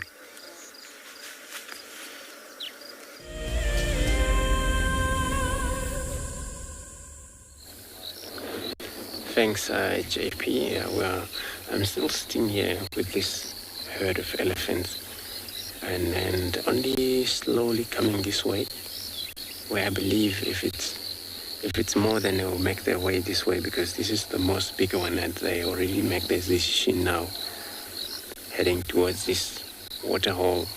Not sure if they're gonna drink now or if they already had a drink. It's been actually a long day for them, moving around in and out in this area.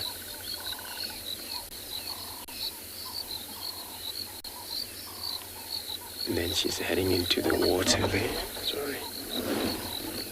Simon, you okay? What am I moving for? So it looks like, yeah, she's gonna take a drink there.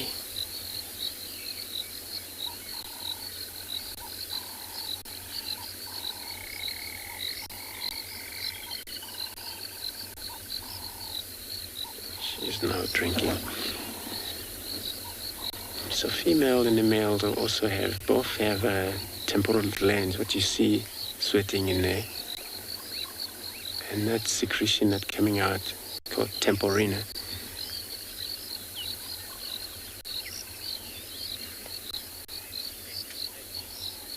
Looks like she won't drink too much.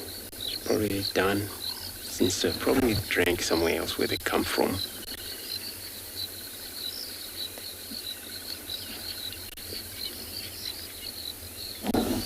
Looks like she's gonna stay in that shed. So I'm gonna, if they don't come out all of them, then I'm gonna try search for something else.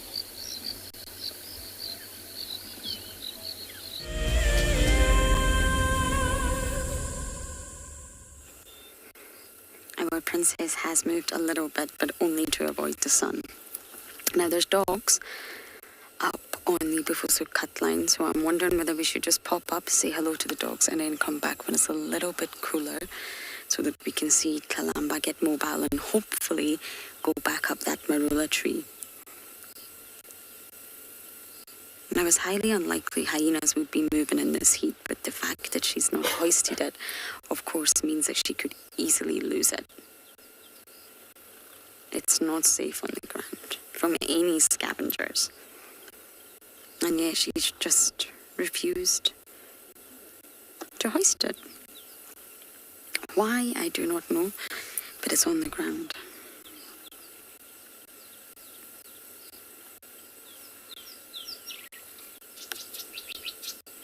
And of course, summer is just a buffet for the predators, it really is. First the impalas, then the wildebeest, and then the kudu in February. Marcel, we've got a beautiful dragonfly, but I'm just wondering if the pole's in the way. Are you able to get 11 o'clock? Or do you think that pole's going to get in the way? I'm trying to pepper the sighting with a little bit more than Kalamba's belly.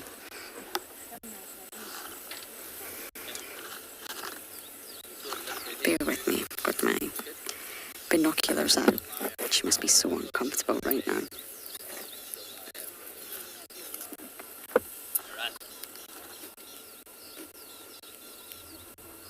I don't think we're going to be able to We made a bit of a mistake leaving the rain roof on today.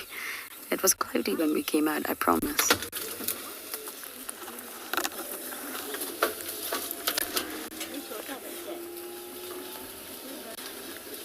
It's just another vehicle moving, so she's popped her head up. Thank you. Thank you. Thank you so much.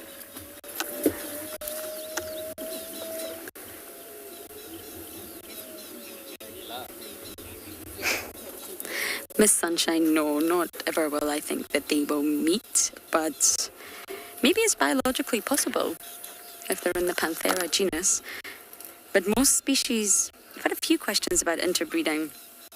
If all species could interbreed, especially when they're in the same family or the same genus or the same grouping, it would completely threaten their genetic integrity and we would absolutely lose that species. They would mix DNA and therefore the numbers of the original species in question would completely dwindle.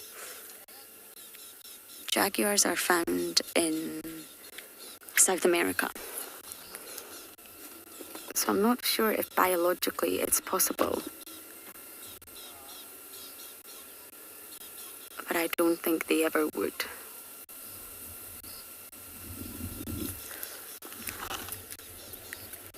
Oh, she looks so hot and uncomfortable.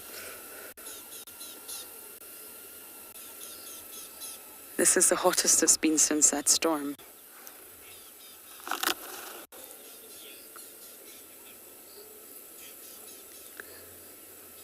I didn't catch that name, but winter's a little bit challenging for the predators, a real dry, harsh winter. Because everything becomes so barren. When I first arrived here in Juma, there'd been a particularly difficult summer prior to that winter, and it was barren, it was dry, there was almost no greenery. You could see for miles because the vegetation was all wilting away, and therefore it was quite easy for us to spot the predators, which of course is good for us, but it means it's also easy for the prey to spot the predators. They can't rely on cover from the vegetation, and everything tends to congregate or aggregate around water holes. So normally you spend a lot of time in winter at specific water points, the ones that still have water, of course. So it can be a little bit more challenging for a leopard to hunt in winter. In comparison to summer, it can easily sneak up on their prey right now.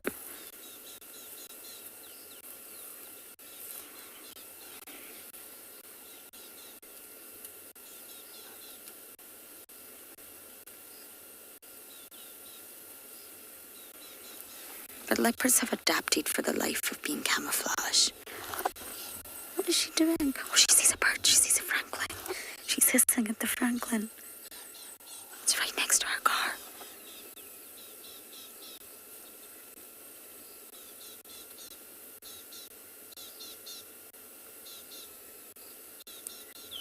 Look at that.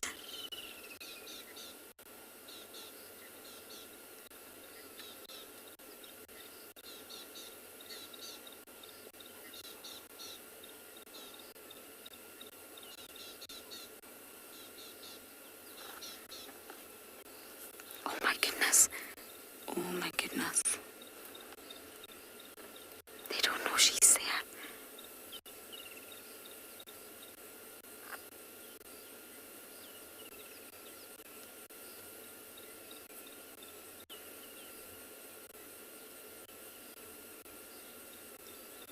These crested francolins do not know that there is a leopard mere meters away from them.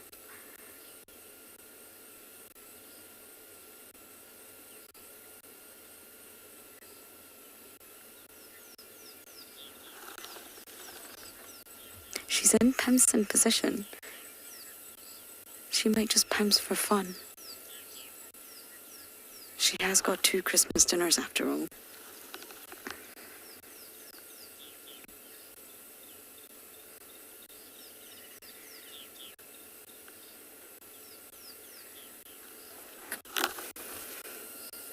No, Talamba? You didn't fancy that one? Okay. She's hissing at them. Where did you get that smile from? I can only begin to wonder.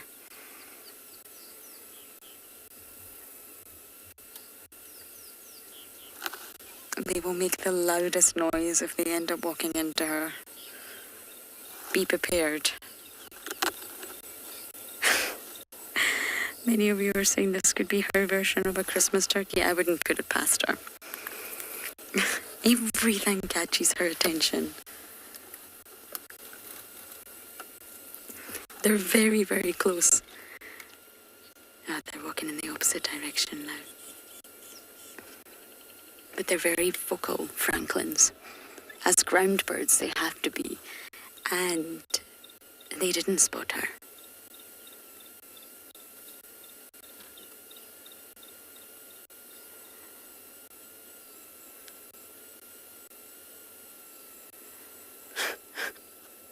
You are some cookie.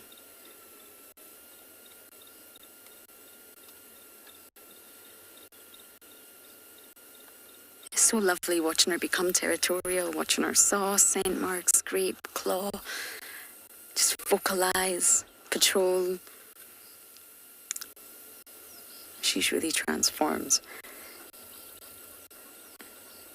And female leopards are pushed to independence sooner than males. Normally 6 months sooner.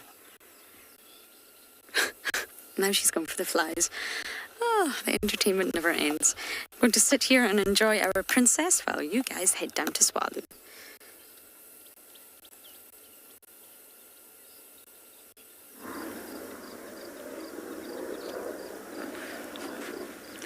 Welcome back to Tswalu. So we're still at Stoffberg Dam, and we just started walking around looking a little bit at tracks. And one of the set of tracks that we actually did find is that of a giraffe that has come into the area, and then slowly it started making its way towards the water. I just want to find a nice and clear track for us that we can have a look at.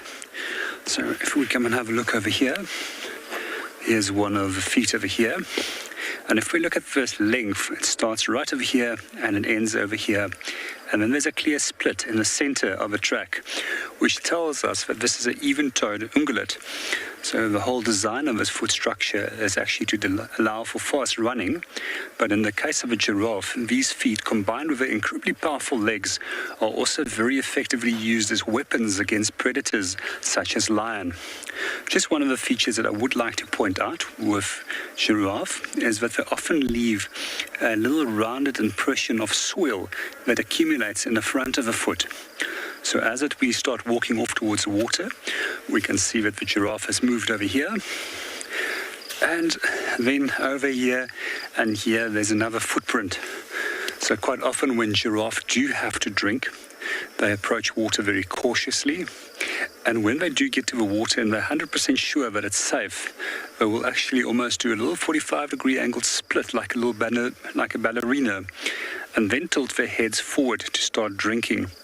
Once they've got a sufficient amount of water in the mouth, they will immediately tilt up their heads, throw their bodies in an upright position, and swallow. So they'll repeat this action until they've had a sufficient amount of water. So we can also see once he's finished over here, the tracks of a giraffe goes out again, and he moves off away from the water to go and feed or to go and rest somewhere in the shade.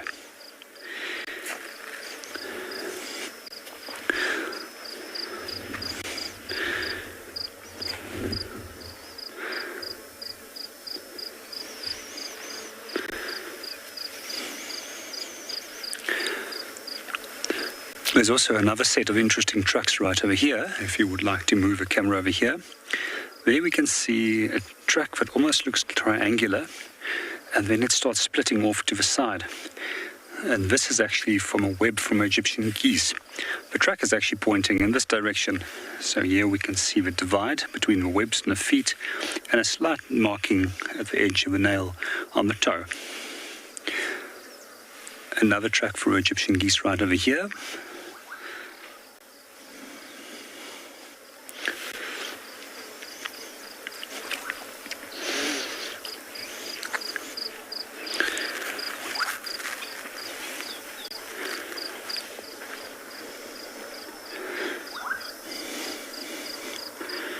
From here, we're going to start slowly moving on, And in the meanwhile, we're going to hand you over to Andrew, who's currently with some elephant.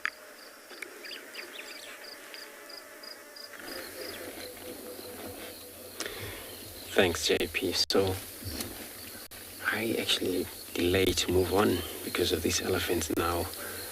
As you can see, one of these young ones also trying to drink. So eventually one female came out with their baby.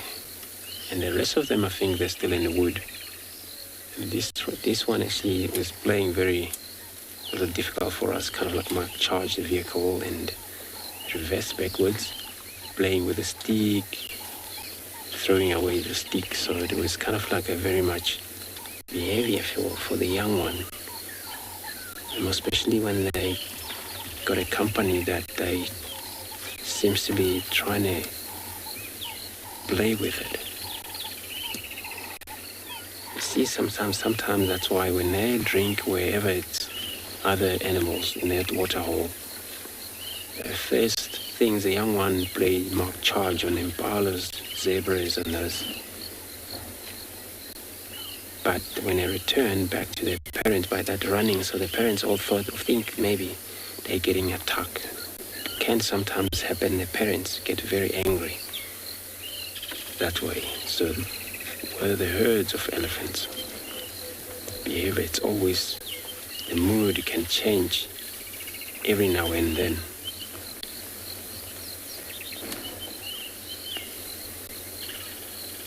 There, I think it's not all about drink only this young one's doing. It's trying to pull probably the root.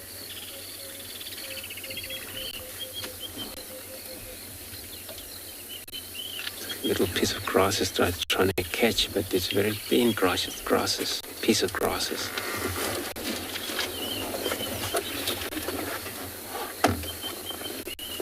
Right, you want to know the sense of smells for the elephant, so it's pretty cool. So I might say that they even not good on our side, but seen far. But you know, the sense of smell, sense of hearing, it's phenomenal. Like this, it's that sometimes it helps them quite a lot. They can even know what's around them before they can see it. Especially when they look for a water hole, if they've never been in an area. All they do, they rise their trunk up and they're trying to smell if there's a water close by. And they're trying to smell for their own friends if they ever separated. But it's amazing, these animals, when they have to track one another down from where the other member have moved on, they were able to tell from their smelling to this footprint, and then able to know exactly which direction the member was moving into. This could be done by even lions, even rhinos, or other animals that they usually use their sense of smell to one another.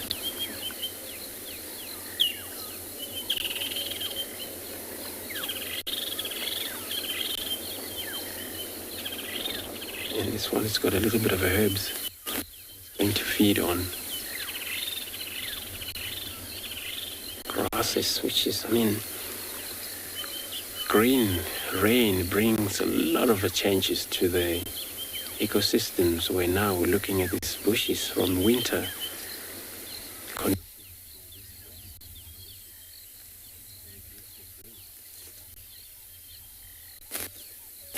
Now this young one trying to move their wood from hiding grasses.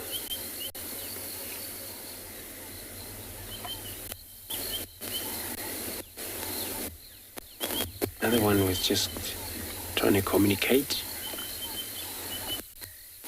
So I'm going to leave them because this one is going to disappear now. I'm going to move forward, search for anything else.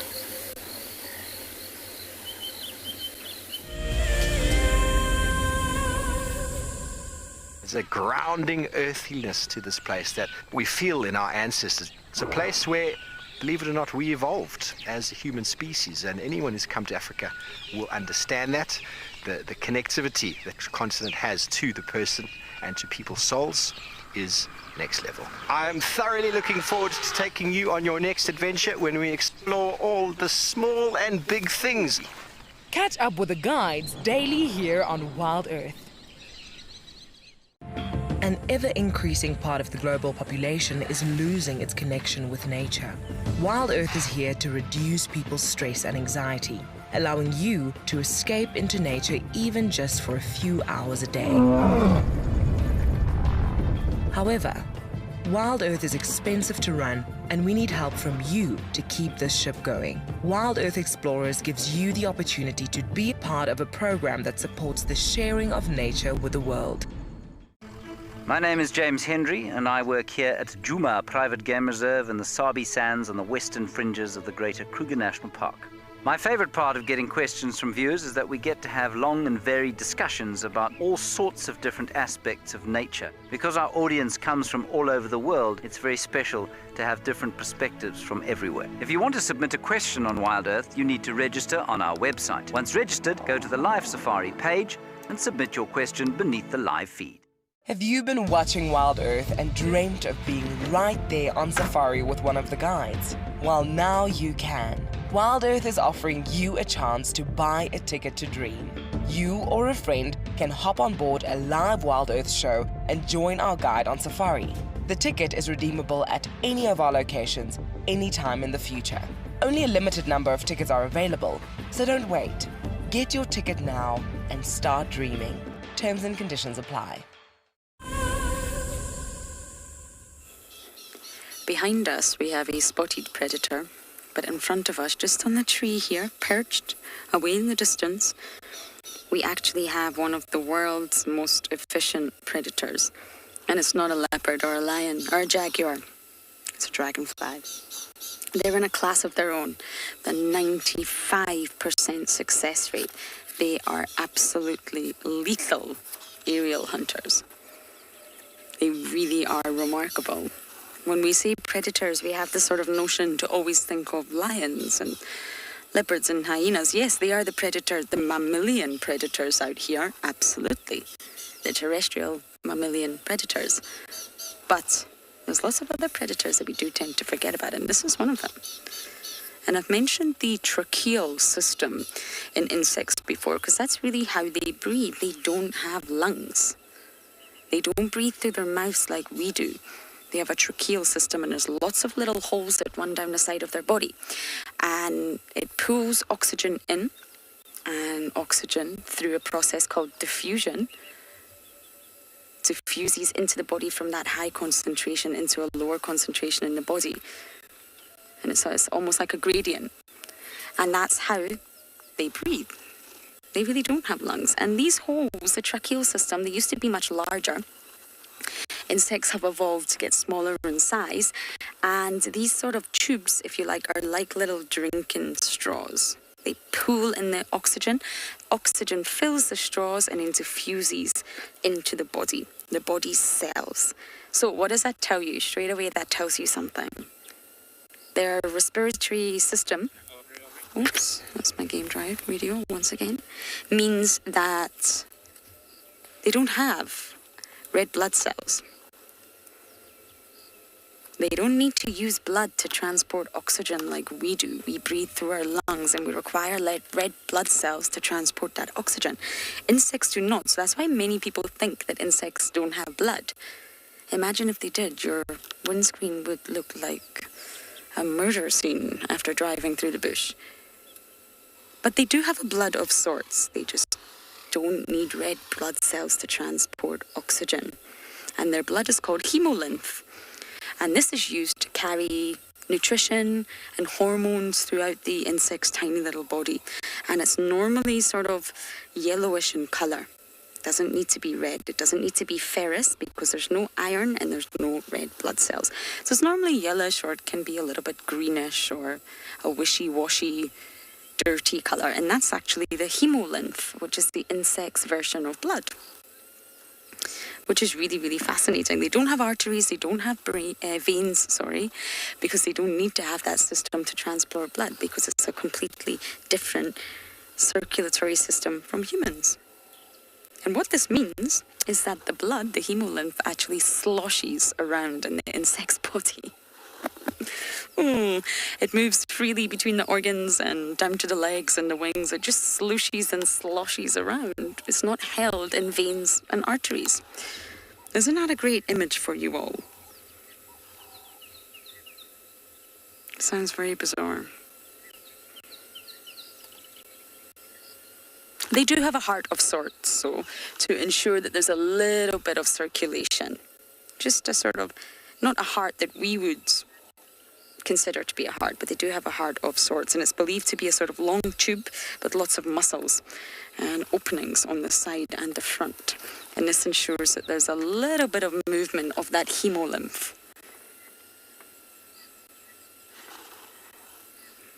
So you've just got to respect insects. They're moving about with a... Have you ever drank too much water on an empty stomach and you can actually hear and feel the liquid sloshing around in your stomach? It's not a pleasant feeling. And that's exactly what it's like for an insect with its hemolymph. That's why people think they don't have blood. And essentially, maybe it's not blood. It's very different. It doesn't have the same function or property, but they do have liquid inside them that transfers nutrition and hormones.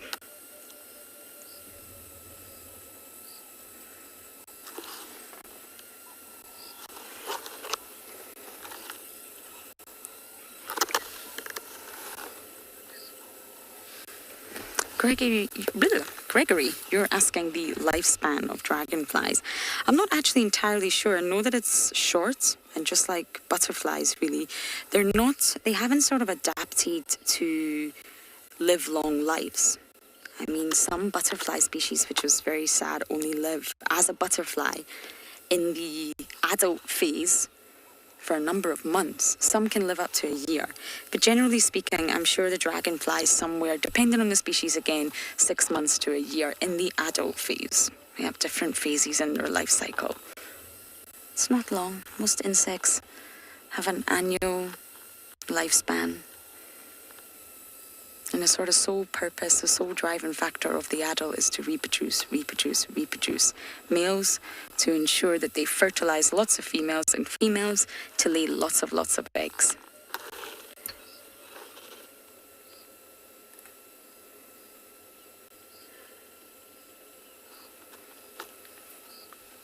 So it's very short, but I think it does depend on the species. There's many different species of dragonflies.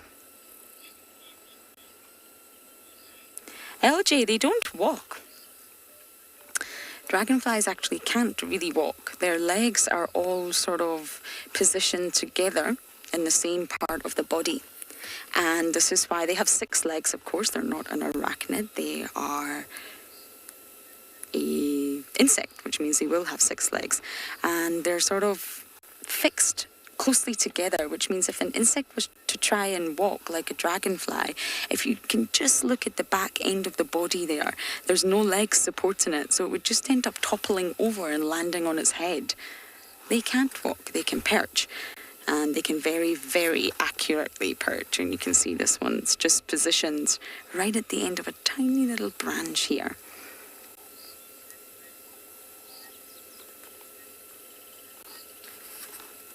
So yes, you'll never see a dragonfly walk. And they can land on the ground.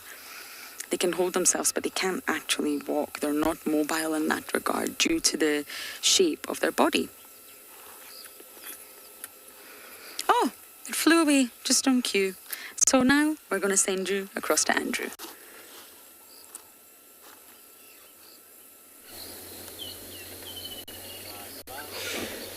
Great everyone. So we come to a twin dam right now. As you can see, what creature we find here, it's actually a water monete lizard, or water leka. So it's actually a lizard that always find in the water, but basking there is because of maybe a sun that is setting down, so it's probably taking its last basking. So they are also cold-blooded animals, just like our snakes. And we do have also the rock monitor lizard, which also that you find them on the land. So this one, what could be out here about, probably trying to hunt. They can hunt also in the water, hunt for frogs. That eye will take it.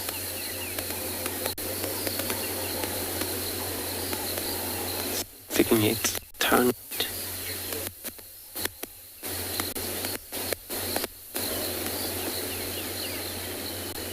So it's probably alert a little bit.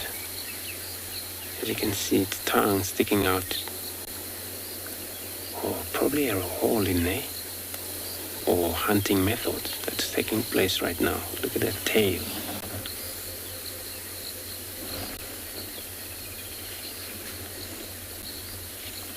So they use their tail just like snakes. And they can able to sense whenever it looks like it's going to head back to that burrow again. We're just going to see, maybe this is probably hunting, or but probably maybe this is how it's going to be according at night.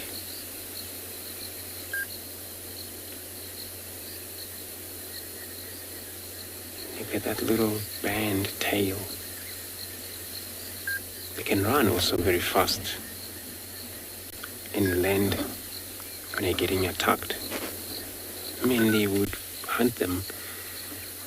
Marshall eagle, leopard would hunt them. Possible lions, if there are lions around, to see him wandering around. But probably the lion will hunt that thing just for a little bit of a snack and move on. But it's gone.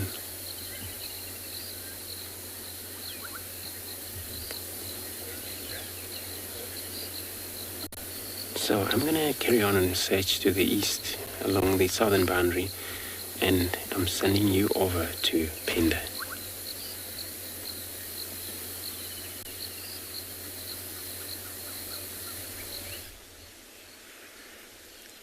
So just as Andrew's water monitor lizard has disappeared into a log, our little dung beetle that we've been watching has disappeared into the grass. It was giving us quite a show. We watched it wrestling with another dung beetle and then quickly scamper off into the left side. He's going to find some softer sand to try and bury that dung ball in. Amazing how quickly they can actually push that dung away and over quite a few obstacles. You know, it's quite a rocky road. I do see some birds just above here. Look at that tree right in front of us too, on the very edge there. So they're just busy pruning themselves, but it seems like Ngala have found something quite interesting, so we're going to send you over to them.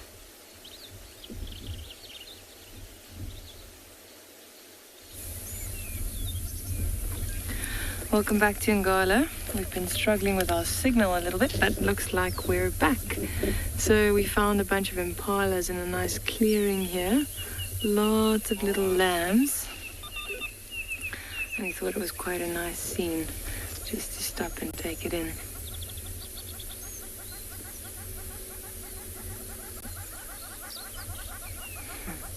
These little ones are so adorable. And especially when you see a big group of them together.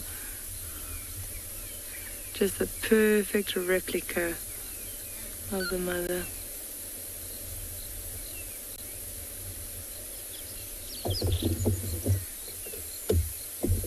I've mentioned this before, but it is so nice seeing these animals with this green backdrop. They just stand out. Really, really beautiful. And no rams harassing them at the moment. Most of the herds of impalas that we've been seeing, you know, there were one or two rams that were going crazy, just chasing the females around. So I think that's why this is so peaceful.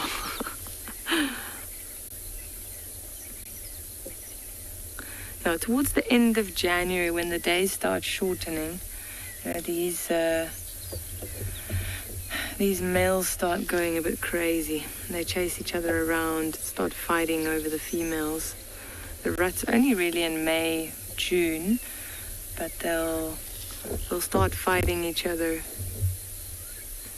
in a month or so already. Just asserting their dominance.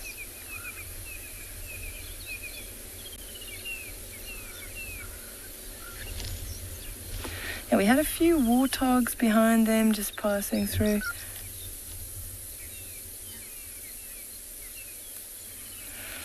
Horse lovers saying pretty light on the impalas. It really is. It looks like they're glowing in this light, eh?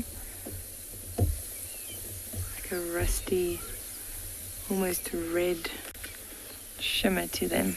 In Afrikaans we call them a rooibok, which means red antelope. Look at this tiny one on the side of the shrub here, Bika. Oh, look at that little one. Big ears. I love the coloration as well. Those lines. I always say they look like cafe lattes to me.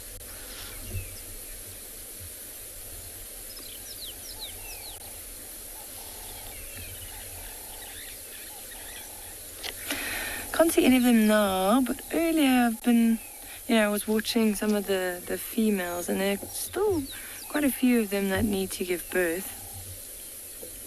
So we're expecting some more babies. Normally they'll all give birth within like a 3-4 week window.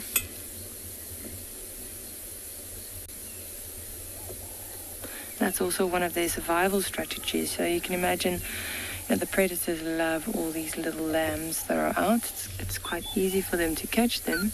But because there are so many, there's no way they're going to catch all of them. So a whole bunch of them will survive. About 50% of them.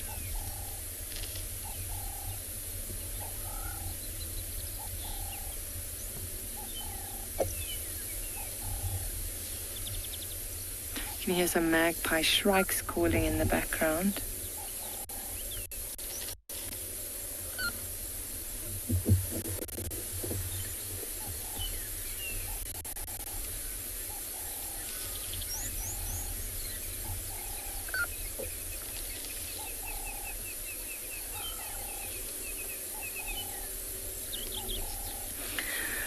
People are saying they can't get over how beautiful Ngala is.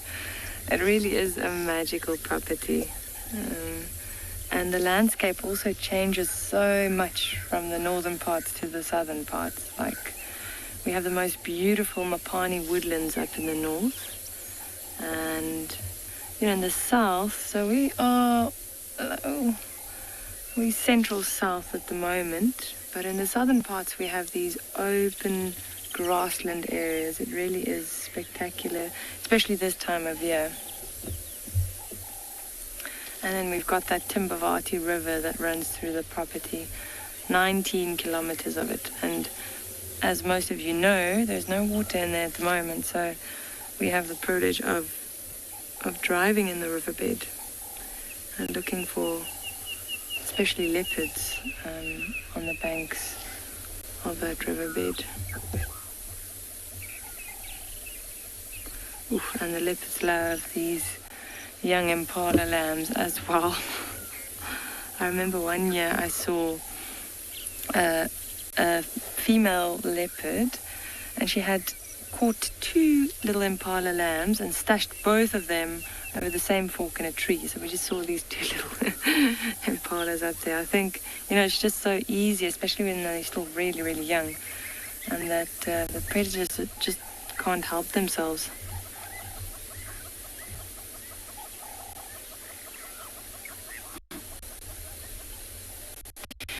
These impalas will probably settle down as well. We often see them sleeping in these clearings, because you can imagine if they had to sleep in a thicket, it's a lot easier for predators to sneak up on them. Alright, we're going to spend a little bit more time here, and we're going to send you back to Pinda.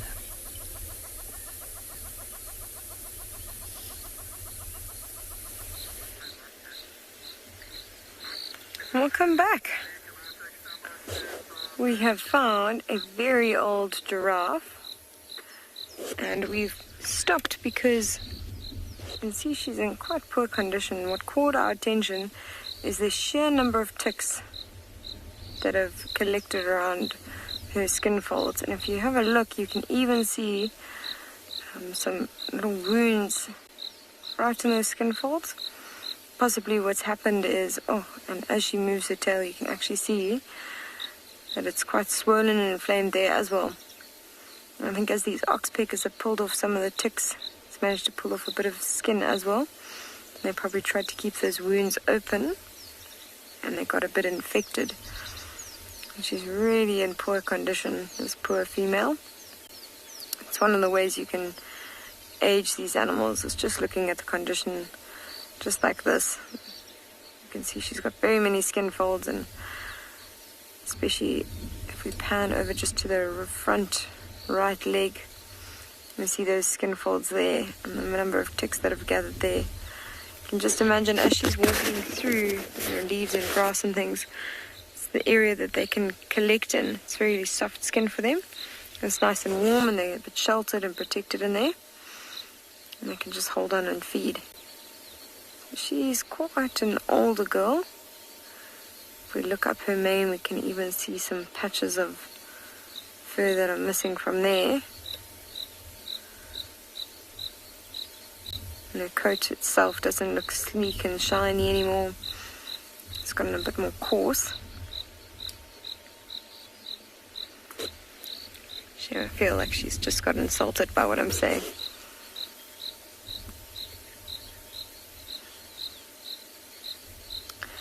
Lola, thank you for your question.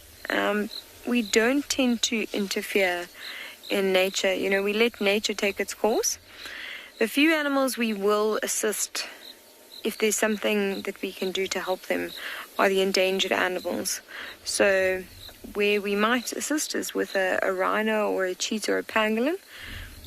If there's something that was going to kill it that we could maybe prevent. And the only reason we would do that is because they are very highly endangered. And we really don't want to lose any more of those animals. So we need to try and protect as many as possible. Now, with something like a giraffe, this is just a very natural process, and survival of the fittest is a very important part of the natural process here in the wild.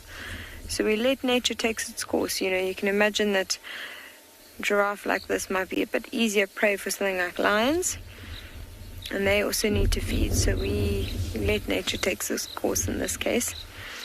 I do just feel very sorry for her because there's absolutely not much she can do about those ticks.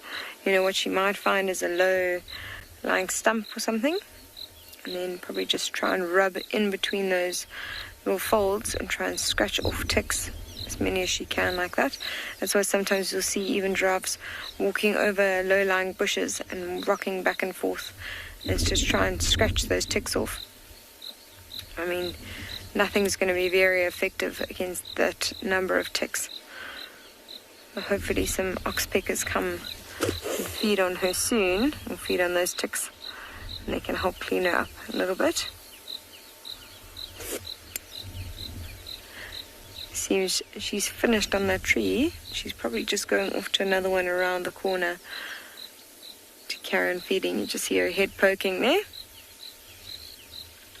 Let's go over to Swallow in the meantime and see what they've got for you there.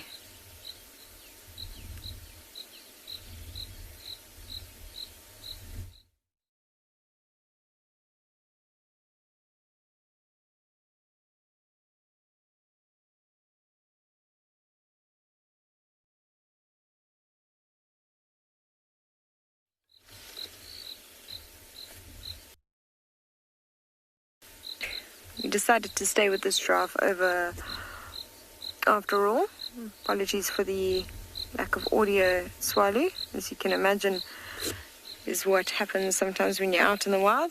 Technology is not always your best friend here. Now, just looking at the side of her face, I'm so sorry. This poor giraffe is just looking like she's really having it quite rough. Look on her left-hand side, just behind her ossicones, right in front of her ear. You can actually see that she's lost a lot of fur there. And again, a huge amount of ticks, unusual for that area. Almost looks like there's a little bit of a growth going on there. You can see those wrinkles on the front of her face, right by her nose. She's got a little bit of a scar just below her eye as well. What's good to see is that she seems to be feeding all right, so I think she is. She's healthy enough to maintain her weight. I think she just is getting old. You know, they tend to live to about 21 years old. I think this female's getting on a bit, probably quite close to that age by now.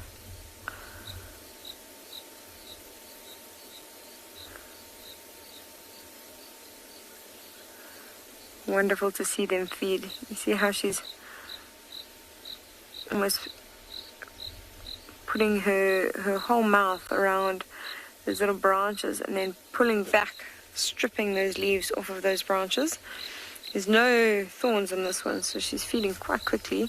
She doesn't have to be too cautious.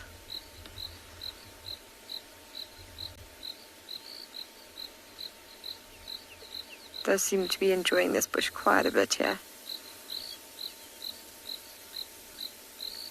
You can see those very prehensile lips, very much like a camel. And in fact, when you feed, you can sort of understand why the Afrikaans name is a kameelperd. It's like a camel horse. You see the mouth very much resembles that.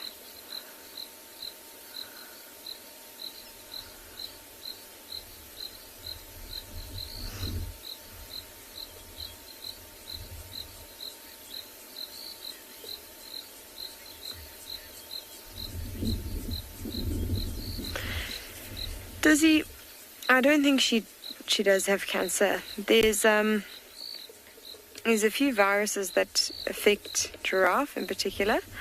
There's one that it's called the papilloma virus, where you see those very prominent warts.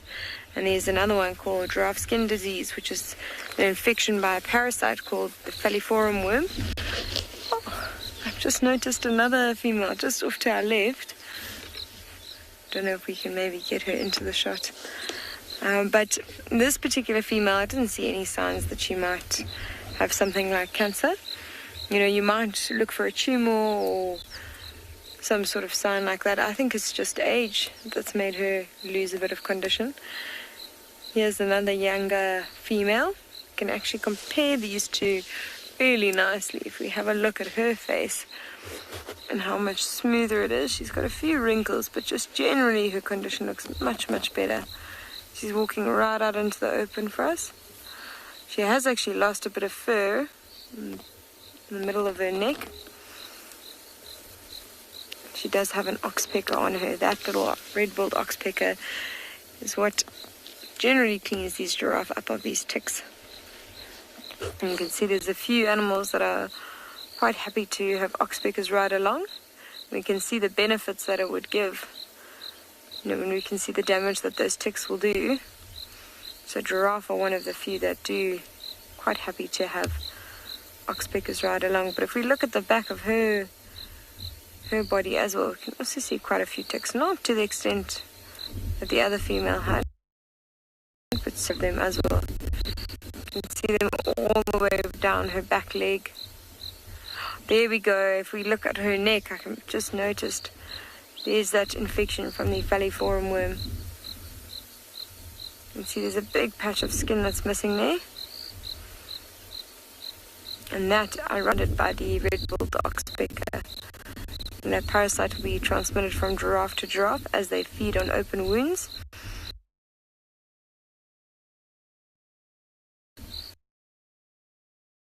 That parasite will take over and form a crust on the skin there, causing it deadly. As you can imagine, it's not too pleasant either. So that's one of the diseases that we get on the giraffe. You can actually see that it's just moved. I was going to say the red-billed oxpeckers on the tail, starting to feed on all those ticks right below the tail there, where we know that there's a huge congregation.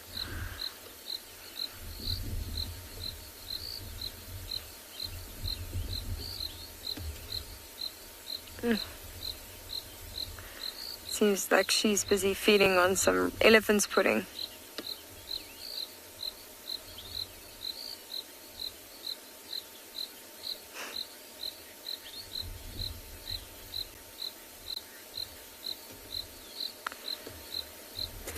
Jerome, thank you very much for your question. It will indeed go into parasitism. And that's just in the instances where it actually affects the giraffe negatively. So, for instance, when it passes on diseases like that falciparum worm, and also when there's a wound on a giraffe, the oxpecker will actually keep it open on purpose. It will pull off bits of skin and want to try and keep feeding on the blood, in which case it's more of a parasitic relationship as opposed to a mutualistic relationship.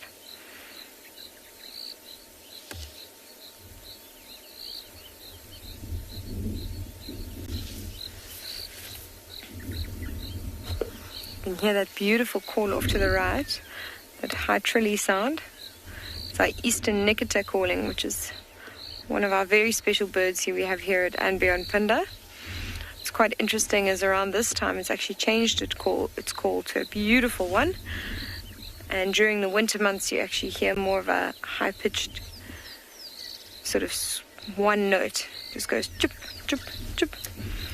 Amazing how they adapt for the different months. We're going to leave these giraffes as they're slowly moving off into these thicket areas. We're going to see what else we can find this afternoon.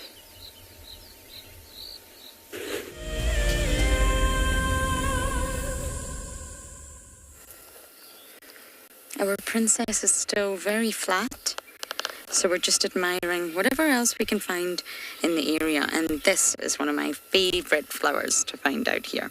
This is the crinum lily, and it can also be called the candy stripe lily, if you like. And it's really spectacular. The coloration, especially when it's open, that pink color, you can see exactly why it's called candy stripe. And they catch your eye immediately. If Marcel's able to just sort of zoom out a little bit, you'll see how striking they are against the greenery. You normally find them, or you start to see them, in early summer, if you like. And underground, there's a really, really large bulb. That's what they're supported by. And as soon as the summer starts, early summer, that's when you start to see these crinum lilies. And they grow very large. I'm not sure if you can sort of gauge that from looking at it from where we are, but they're actually very, very large. Got very prominent flowers. Get lots of different types of lilies, but this is my favorite one out here. I also love to see the flame lily. On the pretty corner, about east. Sorry about that, that's rather loud. Lilies are found all over the world. They're a herbaceous flowering plant. But I think the lilies that you get out here in the low veld are definitely my favorite. What a perfect spot.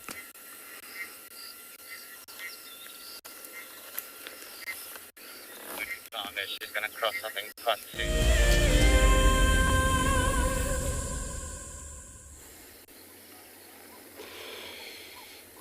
Great, everyone. So we're back into the big lake over here where there's a lot of people. I'm saying a lot of people. There's quite a few group in here that you can see right close to us.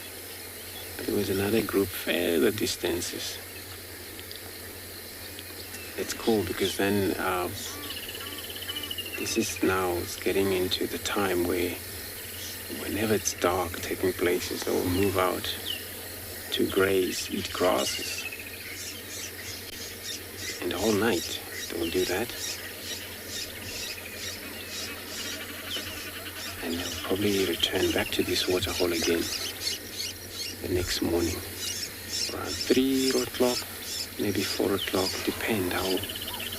When they get full very quickly, when they like to return back to the water, anytime they can come back to the water.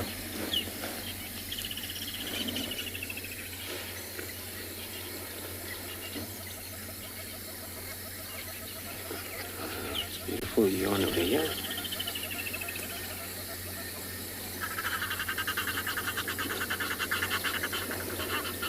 So they practice yawning every time,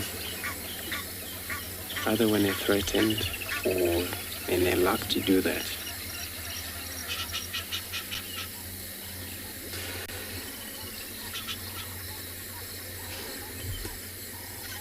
When you see them outside of the water, well, there's the one that you were talking about far in the end.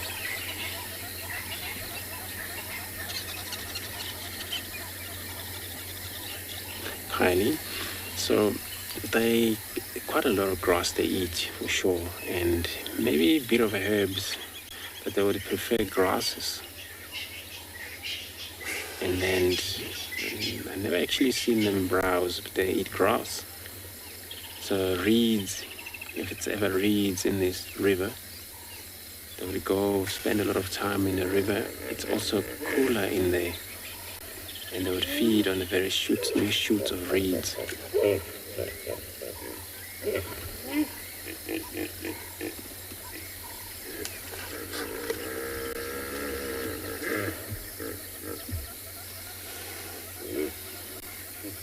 Beautiful sound. So this is a way of communication here. And every time they move out, either, since it's a big lake here, we've seen other group on the far side depend. They might have maybe joined up, or each group moved independently.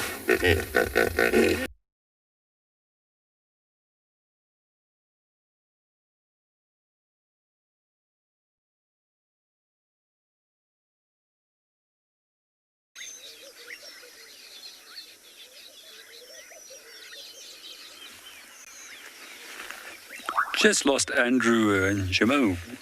Quite sure what happened there, but in the meanwhile, we're back at Swalu, and we're viewing a number of weaver nests that are being built.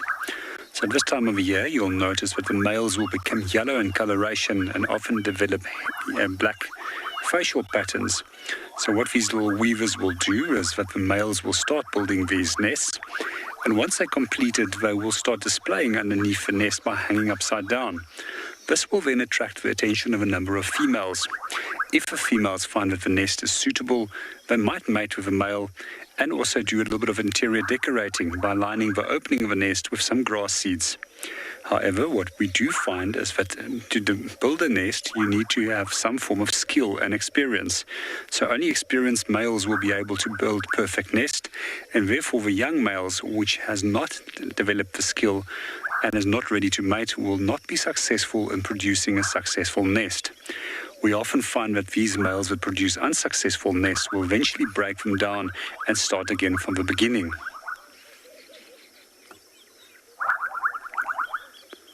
Many of these weaver species are also parasitized by one of our cuckoo species, which is fairly common in South Africa.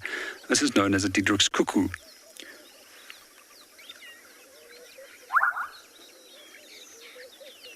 So the Diederik's cuckoo, once it has mated with the female will then go and lay an egg inside the nest of a weaver.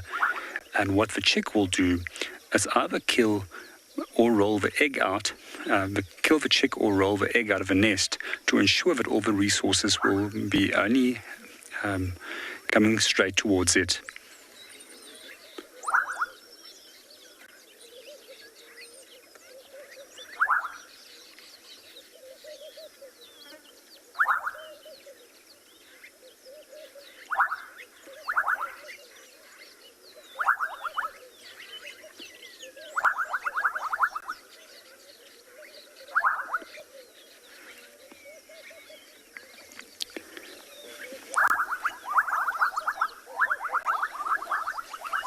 There's a large number of different birds that we are viewing in the camera at the moment. They range through from wattled starlings as well as red-billed quailias. And red-billed quailias is also quite often known to exploit areas where sufficient rain has come in and sufficient food is available. These birds are also quite often known as one of the most abundant swarming species of birds. It seems the quailias have moved off, but the wattled starlings are still up in the tree.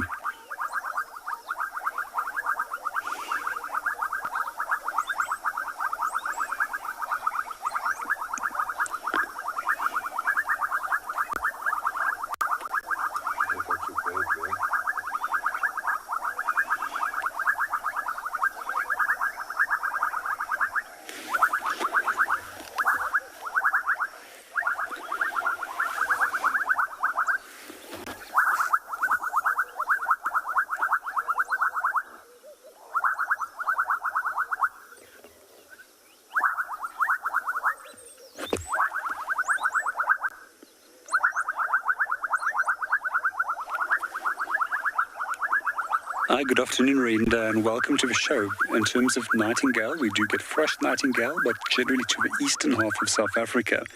And they prefer very well-wooded areas, especially Grevia or Raisinbush thickets quite close by to riverine areas.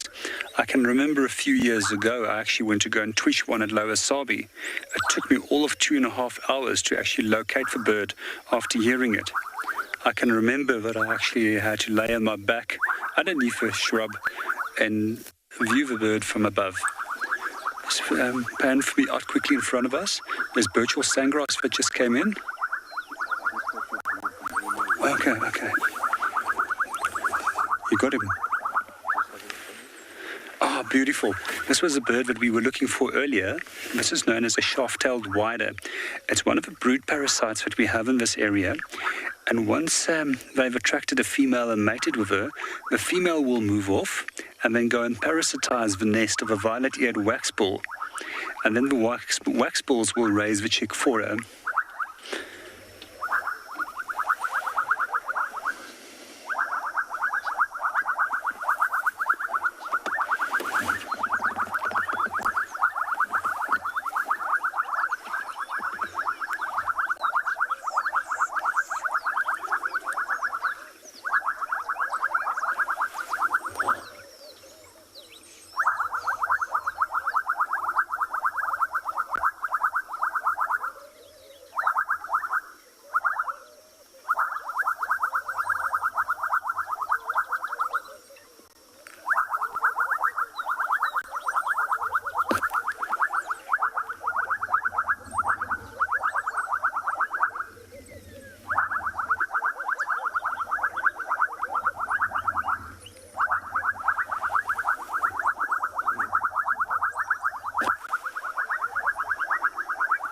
Got some bubbling casinas starting to become very excited as the temperatures is becoming cooler again. That's a frog species that we discussed in yesterday's program, where the males are currently calling to attract females.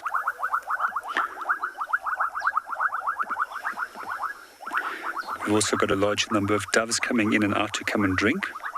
The majority of them that we have at the waterhole at the moment is some laughing doves, the one with a slight red coloration to the chest and with the absence of a collar around the neck. And then the two just directly to the right of that, one just flew off, is known as a ring dove, or previously known as a Cape turtle dove, which has got a little black collar around the neck.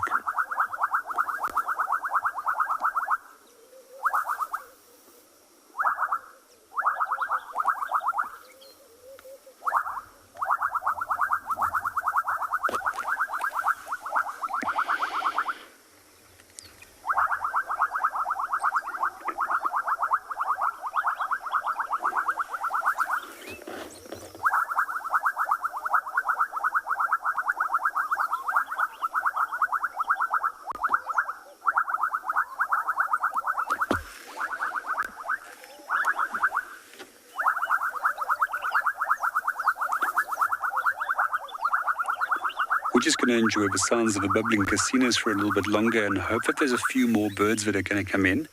But meanwhile, we're going to hand you over to Lauren, who is currently viewing a baby hyena.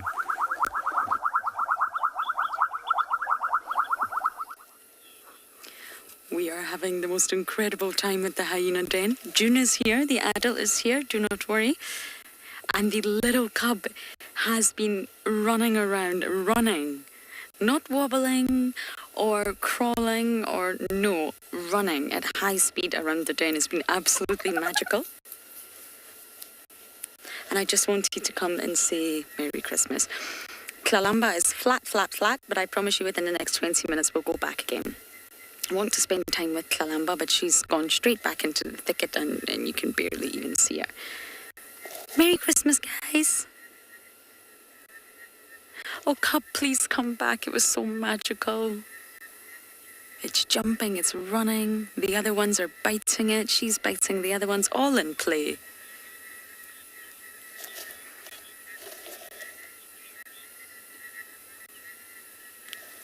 But hopefully we'll get to see it.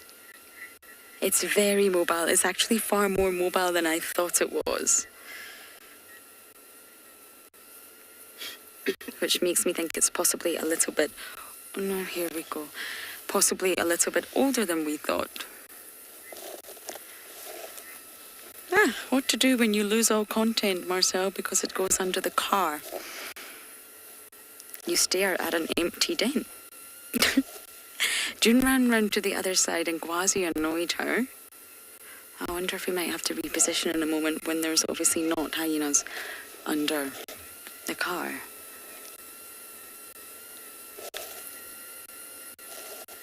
Oh, little one, come back. Oh, I really, really hope we get visuals of this little one again, but for now, we're going to send you across to Ngala with an eagle.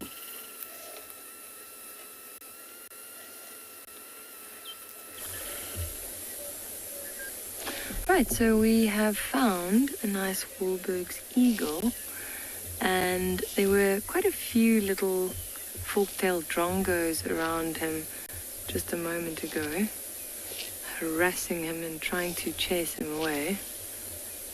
Probably about 3 or 4 of them just mobbing him, diving down.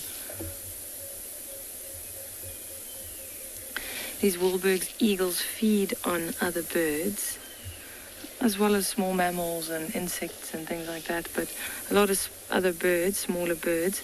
So you often see the drongos and the helmet shrikes and the starlings harassing them, trying to chase them away. They obviously don't want them in this area.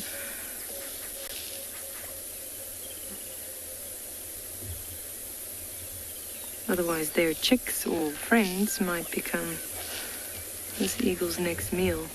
Now, the way we can tell that this is a Wahlberg's eagle, and this is actually quite a nice angle for that distinguishing feature on the head, and it's that tiny little crest.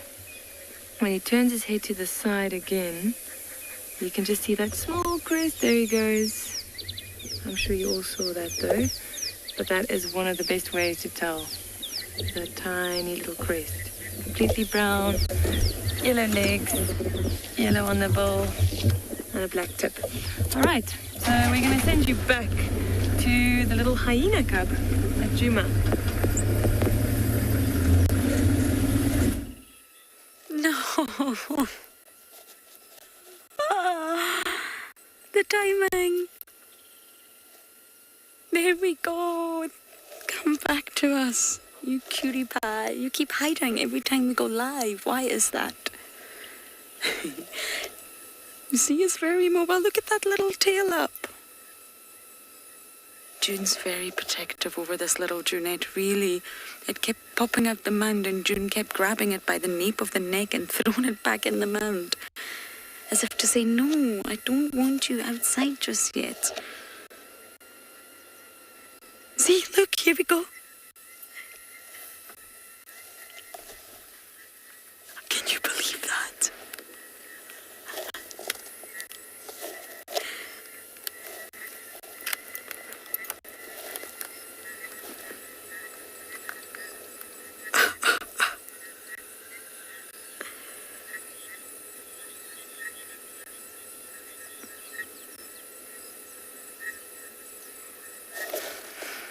I can't believe June just did that. She's determined to keep that little monkeys in the den.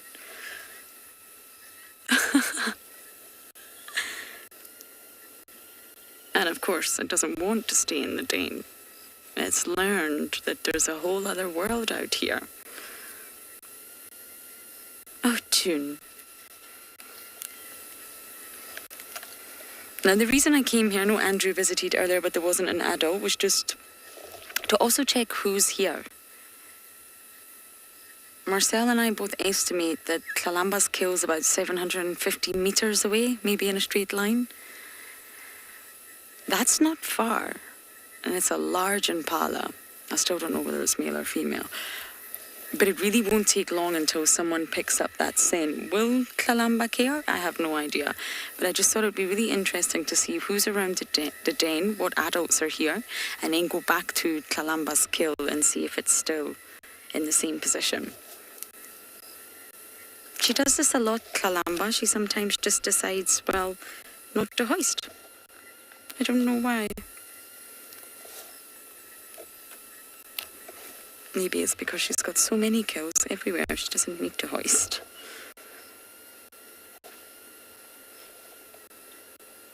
but it's only June, adult-wise, that's at the den. And I'm so glad we got to see that little one, because it's now milk bar time, and most likely it will fall asleep under Mummy's tummy. The den is very active these days, which is wonderful news.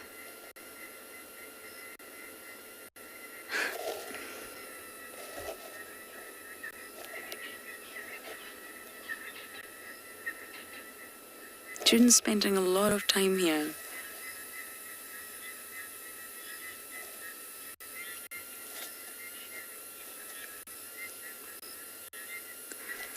Lana, they utilize one den at a time, but they will move, if that makes sense. So they have a sort of network of mounds that they will use, that they can hop between. And what happens when a mother first gives birth, for the first 0 to 4 weeks, give or take, she has a natal den, a den of her own that she doesn't share with any other female or any other hyena. And that's just her and baby time. It's like a baby moon, because they are weak. And although the other hyena cubs wouldn't necessarily hurt the cub, indirectly it could. They're big, they're boisterous, they've got powerful little jaws. So the mother normally stays at a natal den for up to 4 weeks, but it can be longer if there's lots of cubs of all ages around, which is exactly what we've got here. And then the mother will bring, what we actually saw June do on the dam cam, bring the cubs from the natal den to a communal den. So this is a communal den, everyone can use it. It's sort of like a gathering place, a meeting point, and all the cubs are stashed in here together, which is a crucial point of the cub development because they're such a social animal. But they can use different communal dens. If this one gets really smelly and the parasite load builds up and it gets too unhygienic, then they can move to the next communal den. But they'll only have one operational communal den at the one point in time, if that makes sense.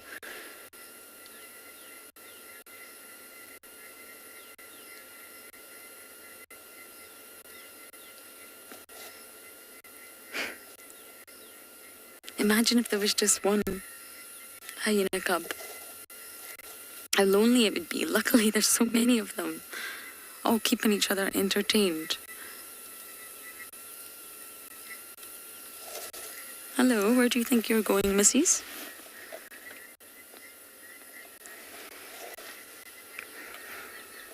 Oh, there's Shimbulu limping. Do you see him, Marcel, the one that just came from the back?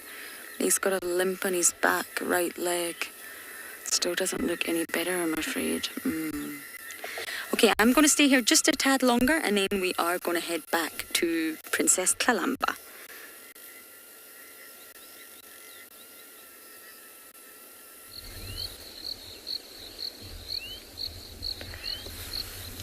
So as you can see, we've been very lucky and found ourselves a female cheetah lying out in the open here. If you look really carefully, you might just see the corner of her collar. So she is that sheer female that we are busy trying to rewild. And it's behavior like this that makes me quite excited about her progress. You know, she's again found a more open area. And she's settling down for the evening. She certainly doesn't seem to be moving around. She's facing forward with her back towards the wind. So the wind's blowing onto her back, which will warn her of anything coming out behind her. She's scanning the open areas in front for any potential threats. So hopefully she's found a safe spot for the evening. As you can see, she's slowly closing her eyes a little bit. So she will be resting small periods of time.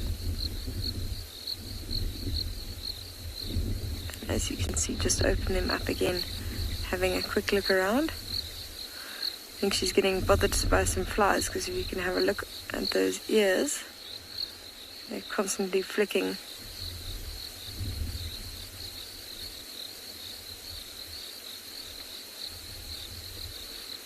You can imagine how much energy it must take to constantly have to be alert.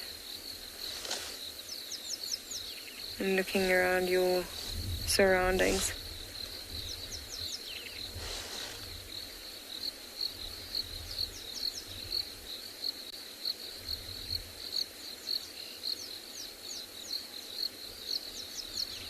Just taking a minute to listen to the birds. It's really beautiful afternoon at Mbionpinde here. It's actually, the view we have is quite stunning. You know, we've got this cheetah in the foreground.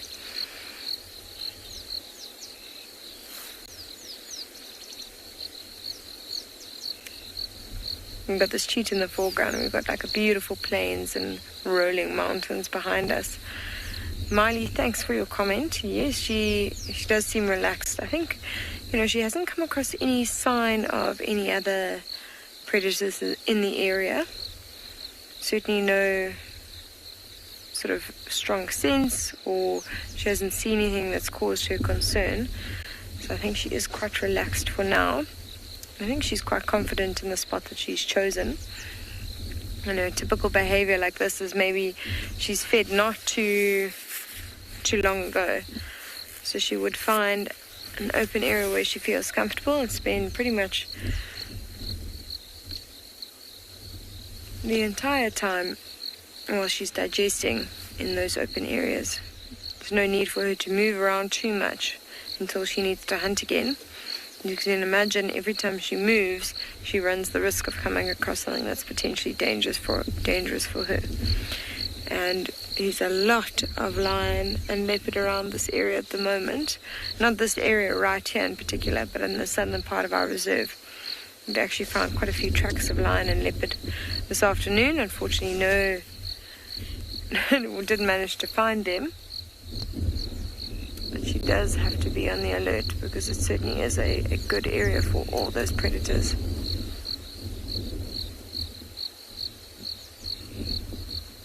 It's actually making me sleepy watching her close her eyes slowly.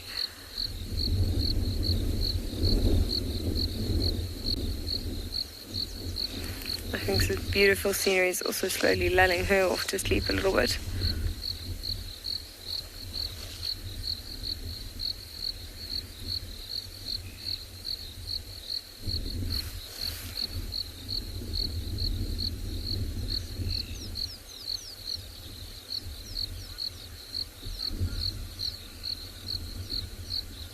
So I think what we'll do is we'll stick with her for a little bit and see if she decides to get up and move. I don't think she's going to do very much for the rest of the afternoon.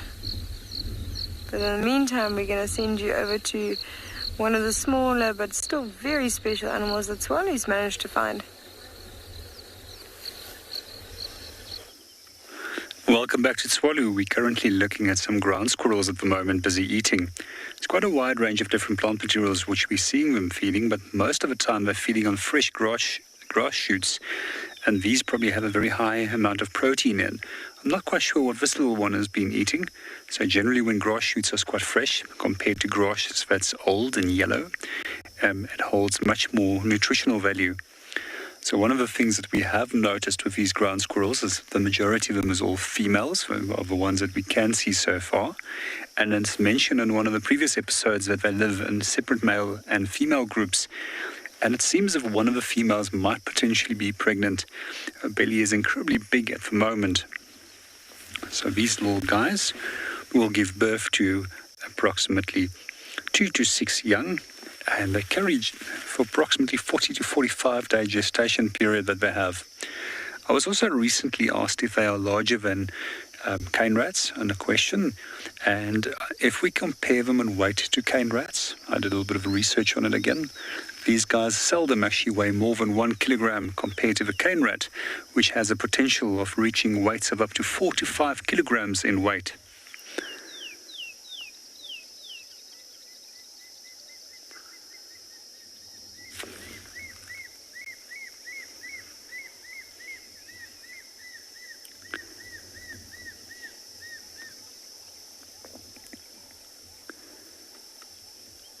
For me, they're one of the most beautiful of the rodent species in South Africa. And as you can see, they're continuously gnawing, although we can't see their teeth that they are using for gnawing on the object, what they're feeding on. These teeth is continuously growing throughout their life. and rubs over a lower pair and is kept incredibly sharp, allowing them to gnaw through incredibly hard things while they're feeding.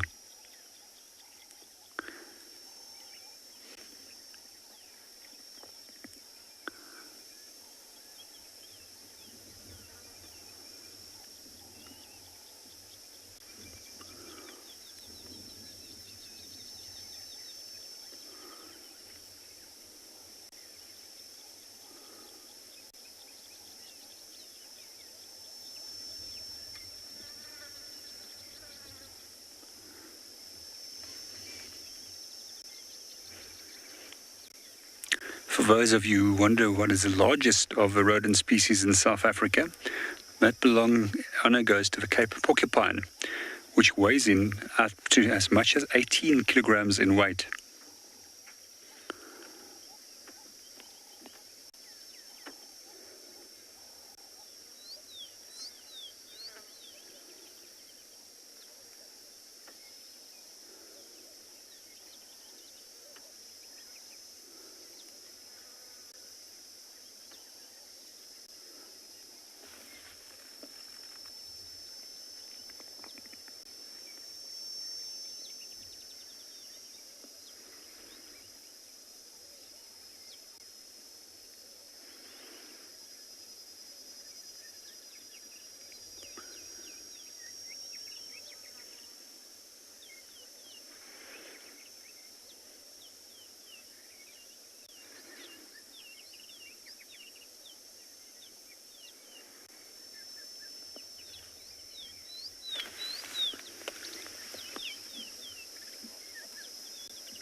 Can I maybe ask you to repeat the question that didn't come through?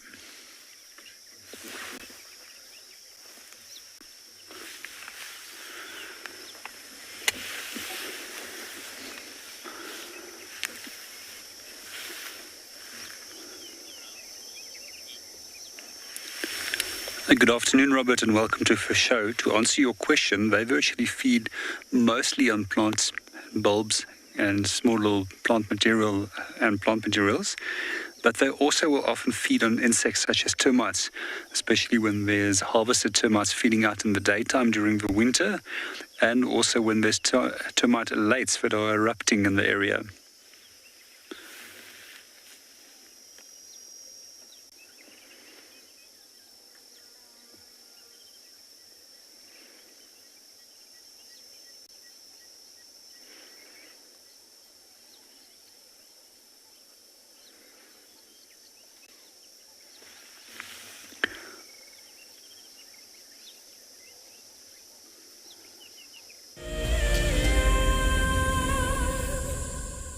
Welcome to my car.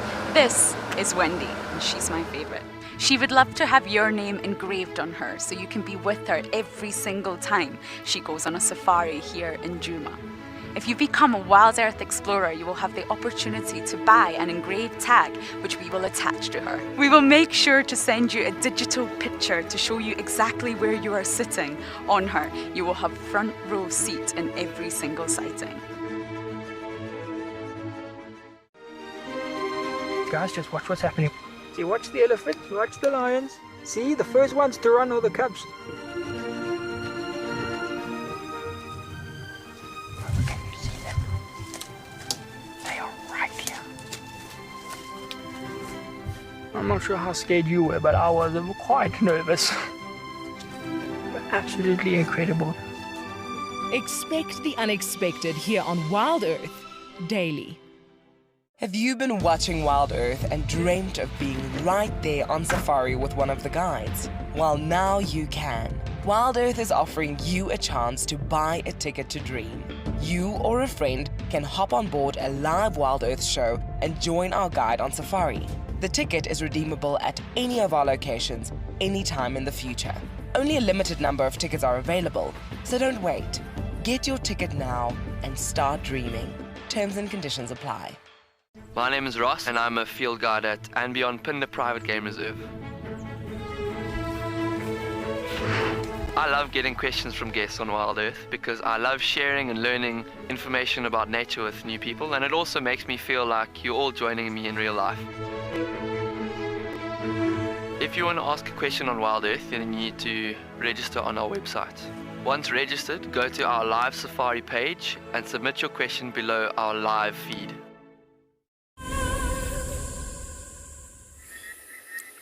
We're going to get ready to head back to Tlalamba now, see if she's active. It's got a lot cooler, and I can really feel the relief from the sort of humid, sticky day we've had. I'm sure Tlalamba feels it as well.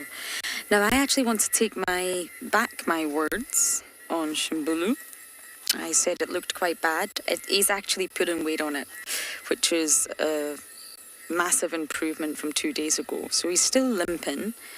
But I've just been watching him. He's gone back inside the den now, and he's putting weight on that leg. So it's definitely improving. And he's a hyena. They're so resilient. They're incredible, these animals. They bounce back from a lot. They're also quite resistant to diseases. You won't really see hyenas wiped out by the likes of anthrax. They're very, very, very strong animals in the animal kingdom.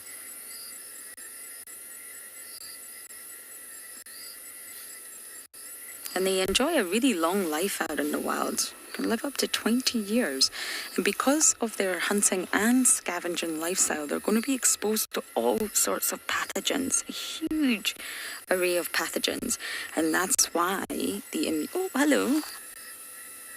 You just don't want to stay put, do you? There's a world you want to explore.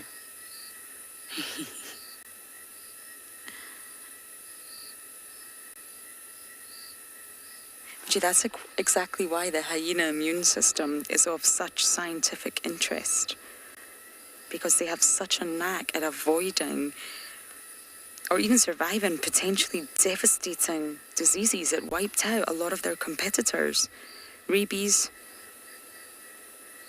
anthrax, canine distemper.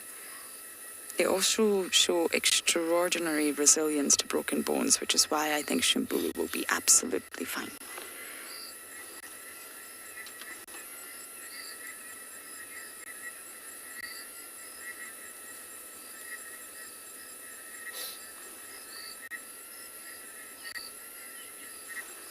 It's due to the high levels of calcium that they consume that can repair the broken bones, and also the extremely acidic hydrochloric acid in their stomach destroys everything as soon as it enters the stomach.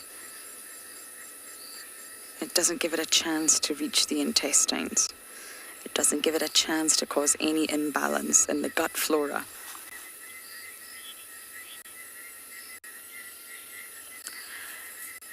Susan, normally a female becomes sort of reproductively ready or sexually mature at around 3 years old, but it's generally about 4 that you will see a female give birth. And because of the really prolonged lactation period, which can be up to 2 years, so on average 18 months. Look at Corky's little one here. You see that with the tail up?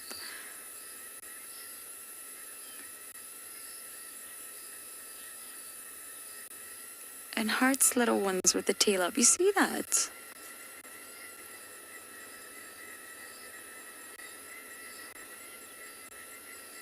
They're practicing dominating June here.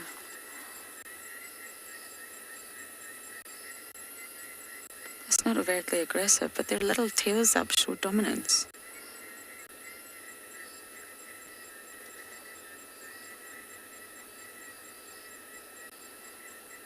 Wow. And I've completely lost my train of thought there. FC will remind me what I was talking about.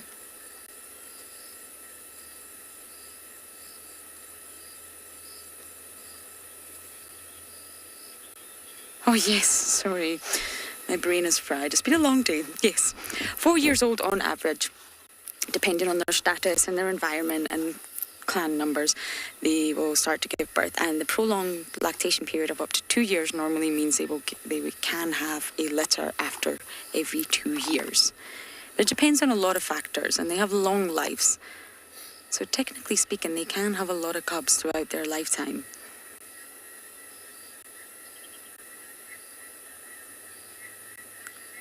But it really depends. Did they lose? Did they have a litter and there was some loss? Is there not a lot of males around? Oh my goodness, June, what are you doing?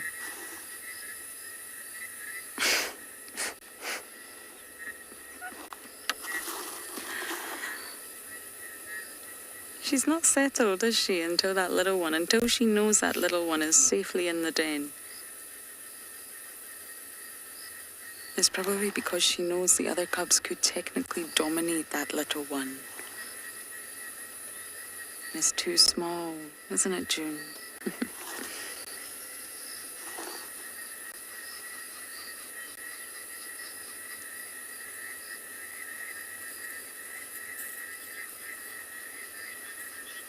It was such a lovely sighting at the den, and I am going to bumble now, head back to Tlalamba, but we're going to send you over to Pinta with spots of their own.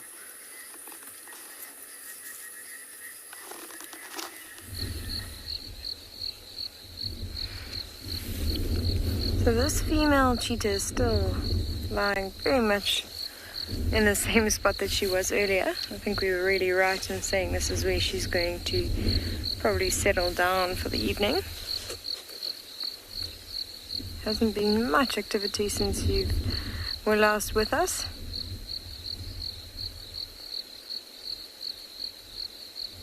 It's beautiful to actually have a look at her through this waving grass. Just see that gentle breeze blowing slowly past.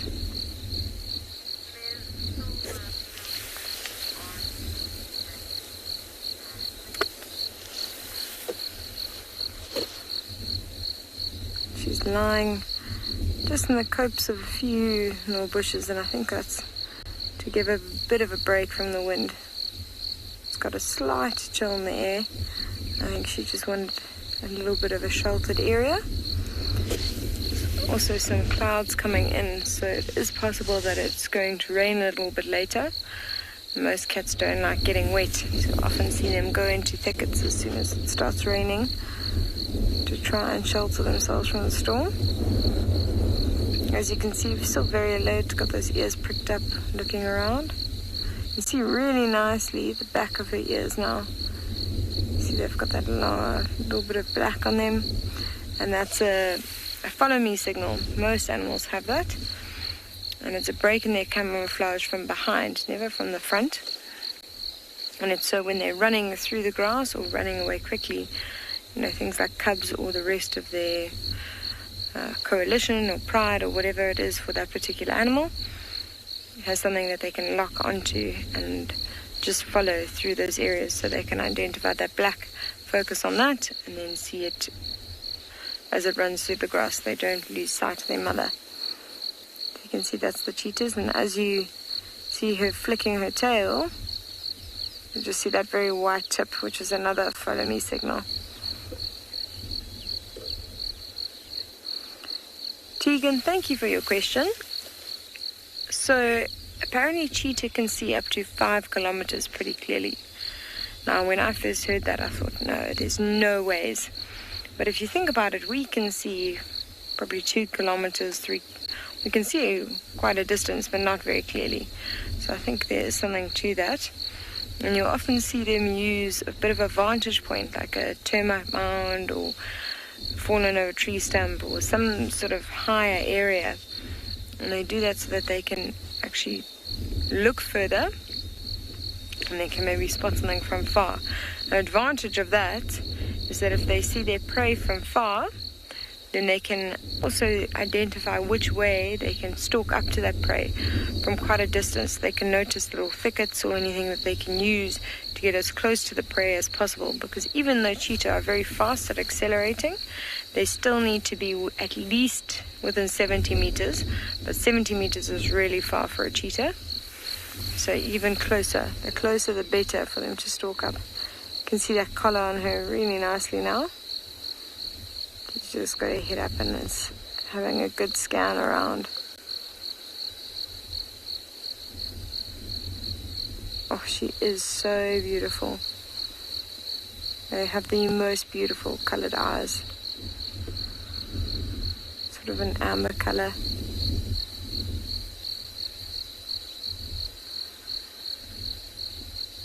She does have to be alert this evening because there is a leopard in the area.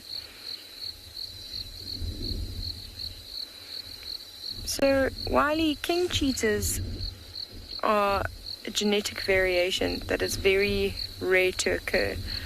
As far as I know, there's no wild king cheetahs in the world at the moment, but it is a genetic mutation that can come back at any time. So that is why they are so incredibly rare. And also just because, the cheetah population itself is so small, we've only got 7,100 left in the world. So any sort of genetic variation that's not the more prominent gene or common gene is going to be very sort of difficult for them to become more apparent. With a bigger population, you would see more and more of those variations, but with a very small population, chances of that occurring are much smaller as well. Also, all the genes we really started this population from a very, very small gene pool. So you can imagine if they were sort of more inclined, or the genes of that king cheetah have to come from a very, very small select gene pool, which there's not a lot of. I don't know if I'm actually explaining myself correctly here. But yeah, so we've bred these cheetah out from a very, very small gene pool, and it's one of the reasons our cheetah are very endangered and very prone to disease, and it's something that we're trying to actually fix by starting little populations in new reserves, new areas. So what we do here at Ambion Plinda is whenever we have enough cheetah, we will send a breeding female to another reserve so that we can start a new population with a just different sort of genetic variation. And exactly here, we're now trying to bring new genes with this female cheetah. Try and bring in genes that aren't from the wild cheetah population at the moment. She's from a rehabilitation center, and so carries a different genetic code and will create a lot of sort of genetic variation within our population. So we're really hoping she manages to survive. And hopefully we'll raise some cubs of her own here. I did actually hear an alarm call off to our south. And like I said before, there is a leopard in the area, so she does need to be a bit cautious this evening. And funny enough, Juma have actually found one of those animals themselves, so we're going to send you over to there.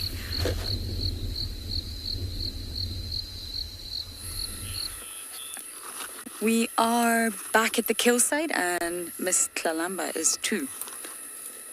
Still haven't seen the impala clearly enough yet, but it's definitely an adult, and we're in infrared now, so we can perfectly view predators and all sorts of diurnal or nocturnal animals using no artificial light. It is such a winner, but it will give the black and white appearance. Apologies about that spotlight, it's not coming from our vehicle. I would really like to get a good look at this carcass. We didn't get a good look earlier because we had to follow her. If you look away for 1 second from Tlalamba, she's gone. You've literally got to keep your eyes on her at all times. The grass is far too long. You'll lose her in seconds. But from what I could see, it's an adult and it looks like there's lots of meat left. So that leaves promise. It leaves promise for the next few days that we'll have Miss Tlalamba around. Really not far from camp. We're on quarantine, the south side. And this is not the best visuals, is it, Marcel? I'm not entirely sure how we can reposition for this to be better. Do you have any ideas? No, it's a tough one, but she's there and she's eating and she's still not hoisted. The hyenas are also getting active, and remember I mentioned that new study? At least in Tanzania, the female leopards avoid peak hyena activity time. Fascinating. But I can smell this, and I'm more than sure that any passing scavenger, or even, when I say scavenger, I mean other leopards too, and lions, and hyenas. I'm not just referring to hyenas. If they smell this, they'll be right here. Okay, I'm going to try and better position with no promises, but for now, we'll send you across to Ngala.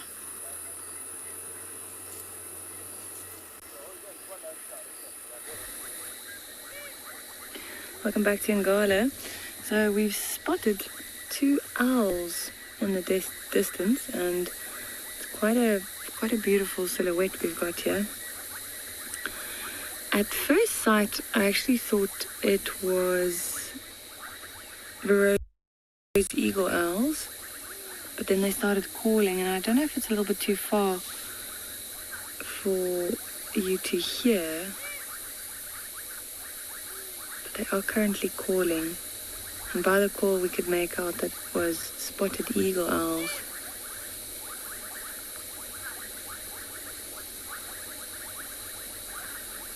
How beautiful is that sky in the background as well.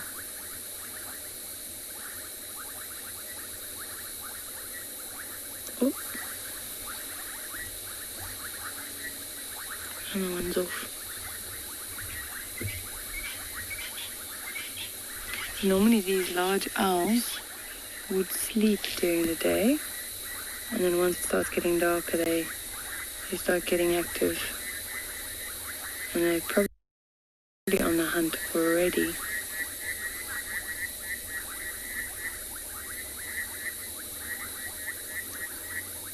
What you can probably hear is the frogs around us. So there are quite a few puddles of water on this road, and you can hear all the different kinds of frogs calling. Mostly bubbling casinos.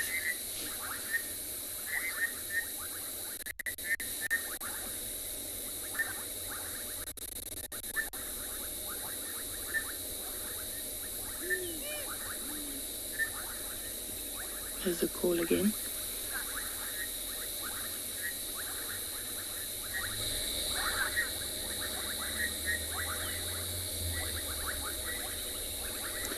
So these owls will hunt small rodents or small mammals, but also insects. And we've actually noticed quite a few termite mound eruptions on this road. So they'll definitely also catch those alates that are flying around at the moment.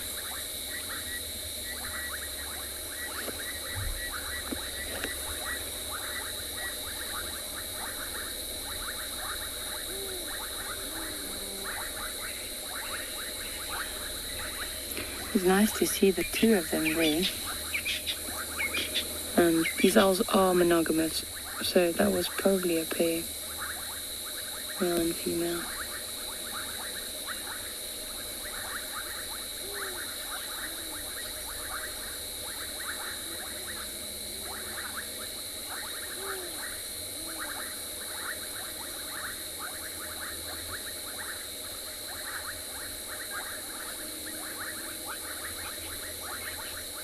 Right, we're going to continue and see what else we can find.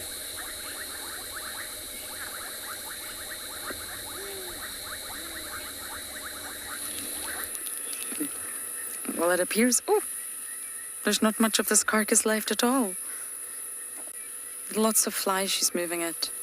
Rib cage is exposed.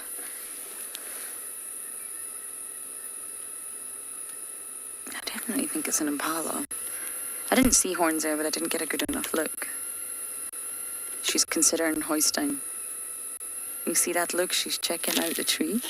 It's the same marula from earlier. It's actually the perfect leopard tree. Oh, we're going to move.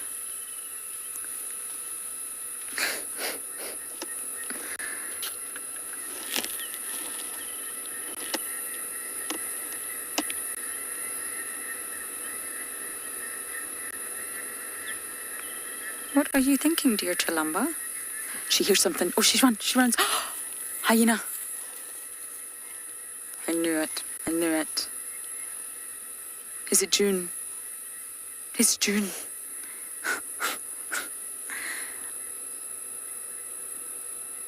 Oh, Chalamba. You knew this would happen. June has literally just left the den and began her nightly search, and of course, could smell it. Sorry, that pole's in the way. Let me just reverse a tad.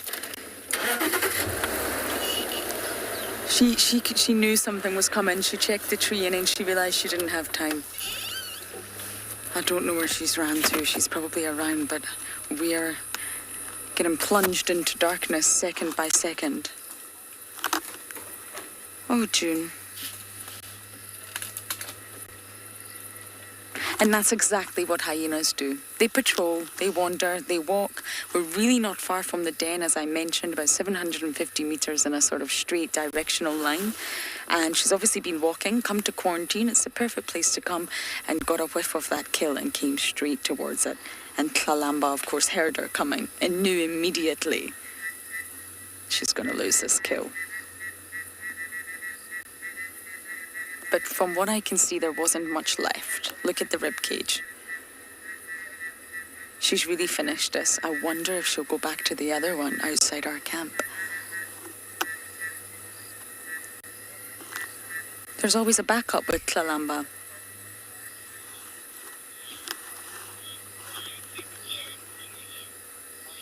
Lee, absolutely not. 100% not. Not even a... There's not even a chance of that happening. This is just exactly what hyenas do. Can you hear the crunching? It's perfect time. The sun's gone down. It's cool. You can breathe now from that stifling heat, and all nocturnal predators are getting active, and that's exactly what happened with Clalamba. She got active and came back to the kill. I knew I would find her here once it got a little bit cooler, and June just started her nightly patrol. There's no way she would follow us. She wouldn't think to follow a vehicle to lead to a leopard. She's using her nostrils. It's a whole different sort of sensory world. It's highly olfactory. She follows smells. They also follow alarm calls. They also follow sounds if they hear them. It's very rarely vision. They have got good vision, but it's not vision that's going to find them a leopard. It's either going to be, number one, their nose, and number two, their ears. If they do hear impala alarming, that's a bit of a giveaway that there's a predator nearby. Oh, June. You really scored here, didn't you?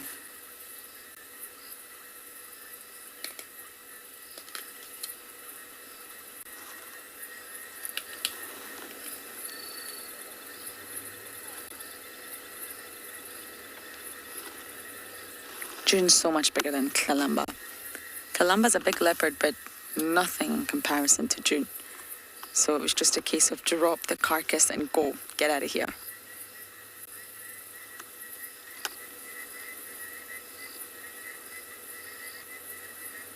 I'm so glad we went to the den and we literally just saw June with the cubs.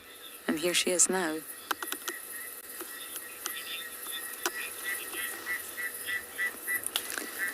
Jerome, I don't know. It's a possibility. They sometimes do drag carcasses back to the den, but I think in this situation right now, she won't. There's not much left. And it wasn't her kill. It's stolen. She knows that. She's scavenging. And I don't think she will in this situation. But they do bring carcasses back to the den sometimes. They have to. Depends on how hungry the mothers are. They also need to sort of keep up their nutrition. They're lactating. It's very energetically expensive to lactate. And the milk is incredibly important for all ages of cubs that we have, even the oldest, Ngwazi and Shambulu.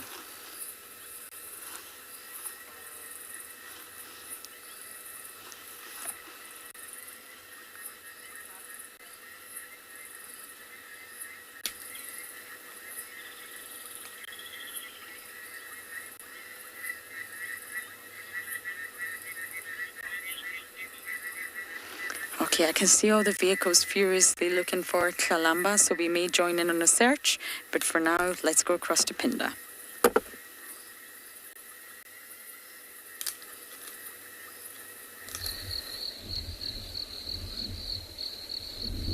So have a look at how this cheetah's behavior has completely changed. If you watch, she's come out of that little copse of bushes and she's now standing up straight, looking around very carefully.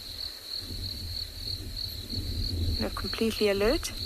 There was a bit of an alarm call that went off earlier, Nyala alarming, which is a signal to her that there's another predator in the area. And so she's now completely on guard.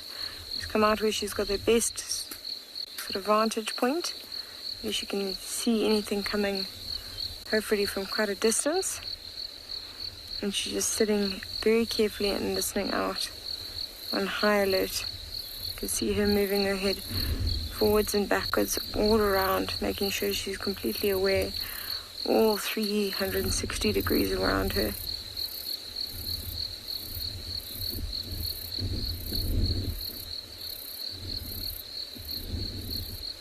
Seems as if she's deciding to move off to another area where she might feel a bit more safer. Quite a risky move at this time of the evening, because this is when she can come across something. You can imagine there's a few thickets that she's going to have to walk through, and she's just going to have to be very careful as she walks through these areas. Make sure that she completely takes in her surroundings. It's probably why she took so long to also scan around, making sure that she didn't spot or hear or see any sign of anything around this area. So we're going to try and drive a little bit forward and see if we can find her again. She's just going behind these bushes. I think she's going off into quite a thick area. We've had a lot of rain at Pinda recently, so we are not off-roading at the moment. Our soil is very, very saturated, and so any off-roading we do is going to crush grass seeds and do quite a bit of damage to our vegetation, which of course we want to avoid. So we're going to stick to the roads for the next few days until it dries up.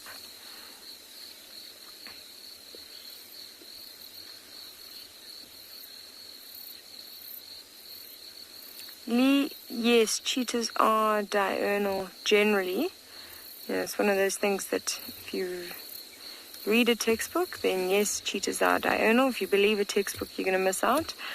They are more active during the day purely because they want to avoid conflict with other predators, and lion and leopard use the darkness of night and their incredibly good night vision to their advantage to hunt at night. So just to avoid that conflict, the cheetah will hunt during the day, but they do walk around at night, and especially our male cheetah, our coalition of males, we've found numerous times walking around at night. So it's not a hard and fast rule. So we're going to leave this cheetah. We're going to try. But Juma have managed to re-find one of their animals, so we're going to send you over to them in the meantime.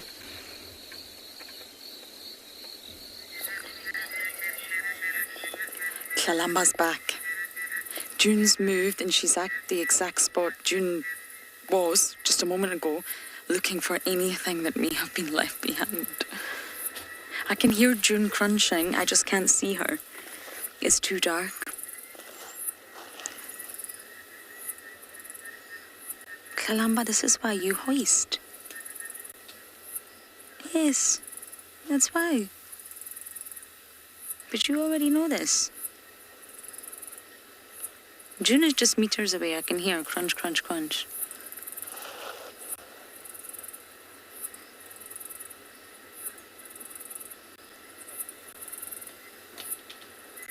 She's probably licking up any mere morsel or scrap of food, but I can assure you there won't be much. Isn't that fascinating? She didn't go far. She ran, but she didn't go far. I've watched Tanley do that as well. When a hyena comes, they're scared, but they're not.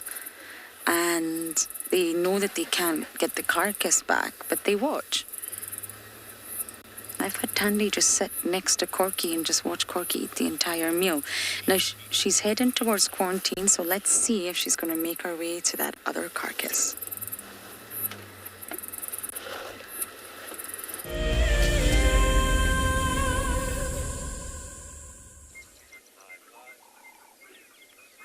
Welcome back to Tswalu. At the moment, we're sitting enjoying the sun going down behind the Koranenberg Mountains. We've just been discussing how warm today was and how it affected the animal in terms of behavior. So it suddenly started cooling down, and what we've noted is that a large amount of birds have actually started becoming active again with a cooler temperature that followed.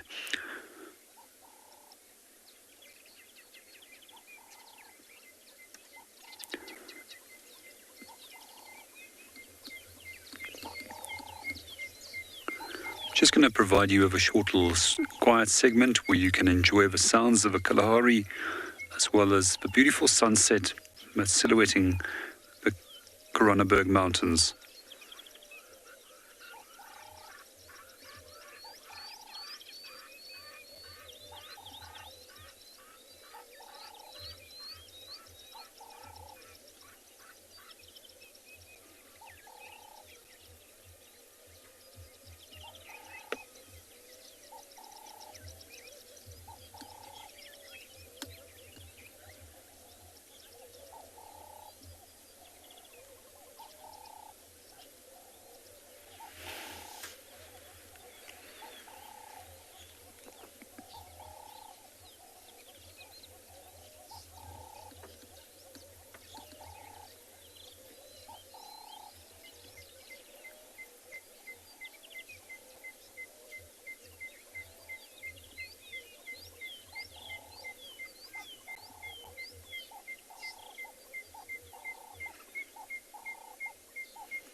Oh my goodness, she's sitting on top of the bush bryside. I cannot believe this. Oh, Talamba. She's actually sitting on top of it. Would you look at that? Oh dear, Lady of Leisure. I'm just going to turn off Marcel, but I'm just going to roll a little bit. Oh no, I'm not rolling much at all. This is what we call the bush braai side for anyone who's not familiar. Braai, barbecue. This is where the lodgies sometimes come and cook. Or come and have a picnic, come and have lunch. If you stay at Juma. So it is an artificial structure, but a very sort of, it blends in very well, and it's just stones. And we often find Kalamba here. I believe Karula used to frequent this spot a lot as well. And here we have it, having our own barbecue. Oh no, we're having a groom. Lovely. Kalamba.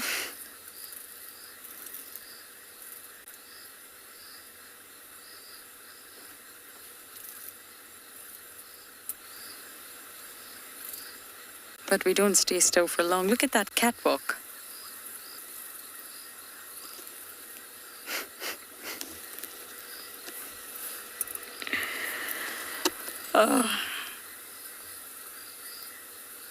If there's any of you out there watching who haven't fallen in love with Kalamba, then I will be astounded.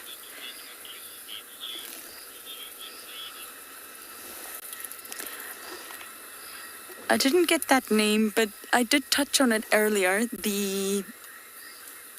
June's much bigger than her. Much bigger than her. A lot more sort of body weight behind that. She came running in at force, and the jaws of a hyena are incredible. One of the most powerful mammalian bites. And once those jaws clamp down, Kalamba, she can't risk that. She can't risk June biting her leg. They would snap the leg in half. And then how would Kalamba be able to hunt? It's just not worth it.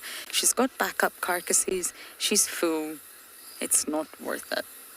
Now, there's lots of videos online where you see the hyena doesn't actually attack the leopard. They sort of have a tug of war over the carcass, but it's normally the males that do that. The females do tend to flee because you can't risk the injury. She's going to be a mama next year, I think. She knows the hyena. She knows every single one of them. She knows that they come and steal. It was not a surprise for her. But the hyenas are larger, and with a bite like that, hyenas are also fearless. They will not back off. But Tlalamba's equipped with her own sharp teeth and very sharp claws. She could also injure June, but it's risky. You're a solitary animal. You've got no pride, no clan, no pack. You're out here on your own. You've got a daddy who steals from you, but other than that, you're out here alone. You cannot risk injury. Leopards flee from dogs, they flee hyenas, they flee lions. Because they have to.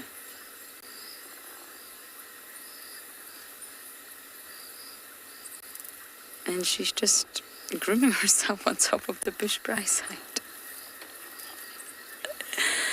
Oh, what a wonderful drive. I was slightly frustrated this morning that we didn't have a longer drive with Tlalamba. I tried very hard to get you Sabui. I was also upset that that didn't quite go to plan. So I think this afternoon has more than made up for it.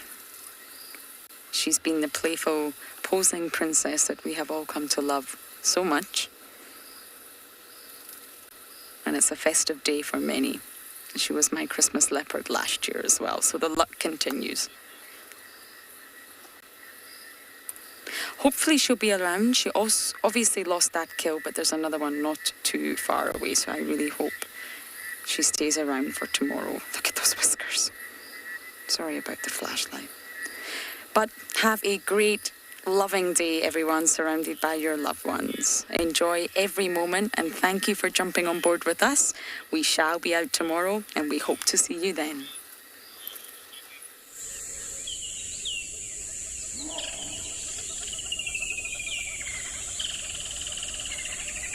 Live coverage of an African safari and may include animal kills and carcasses.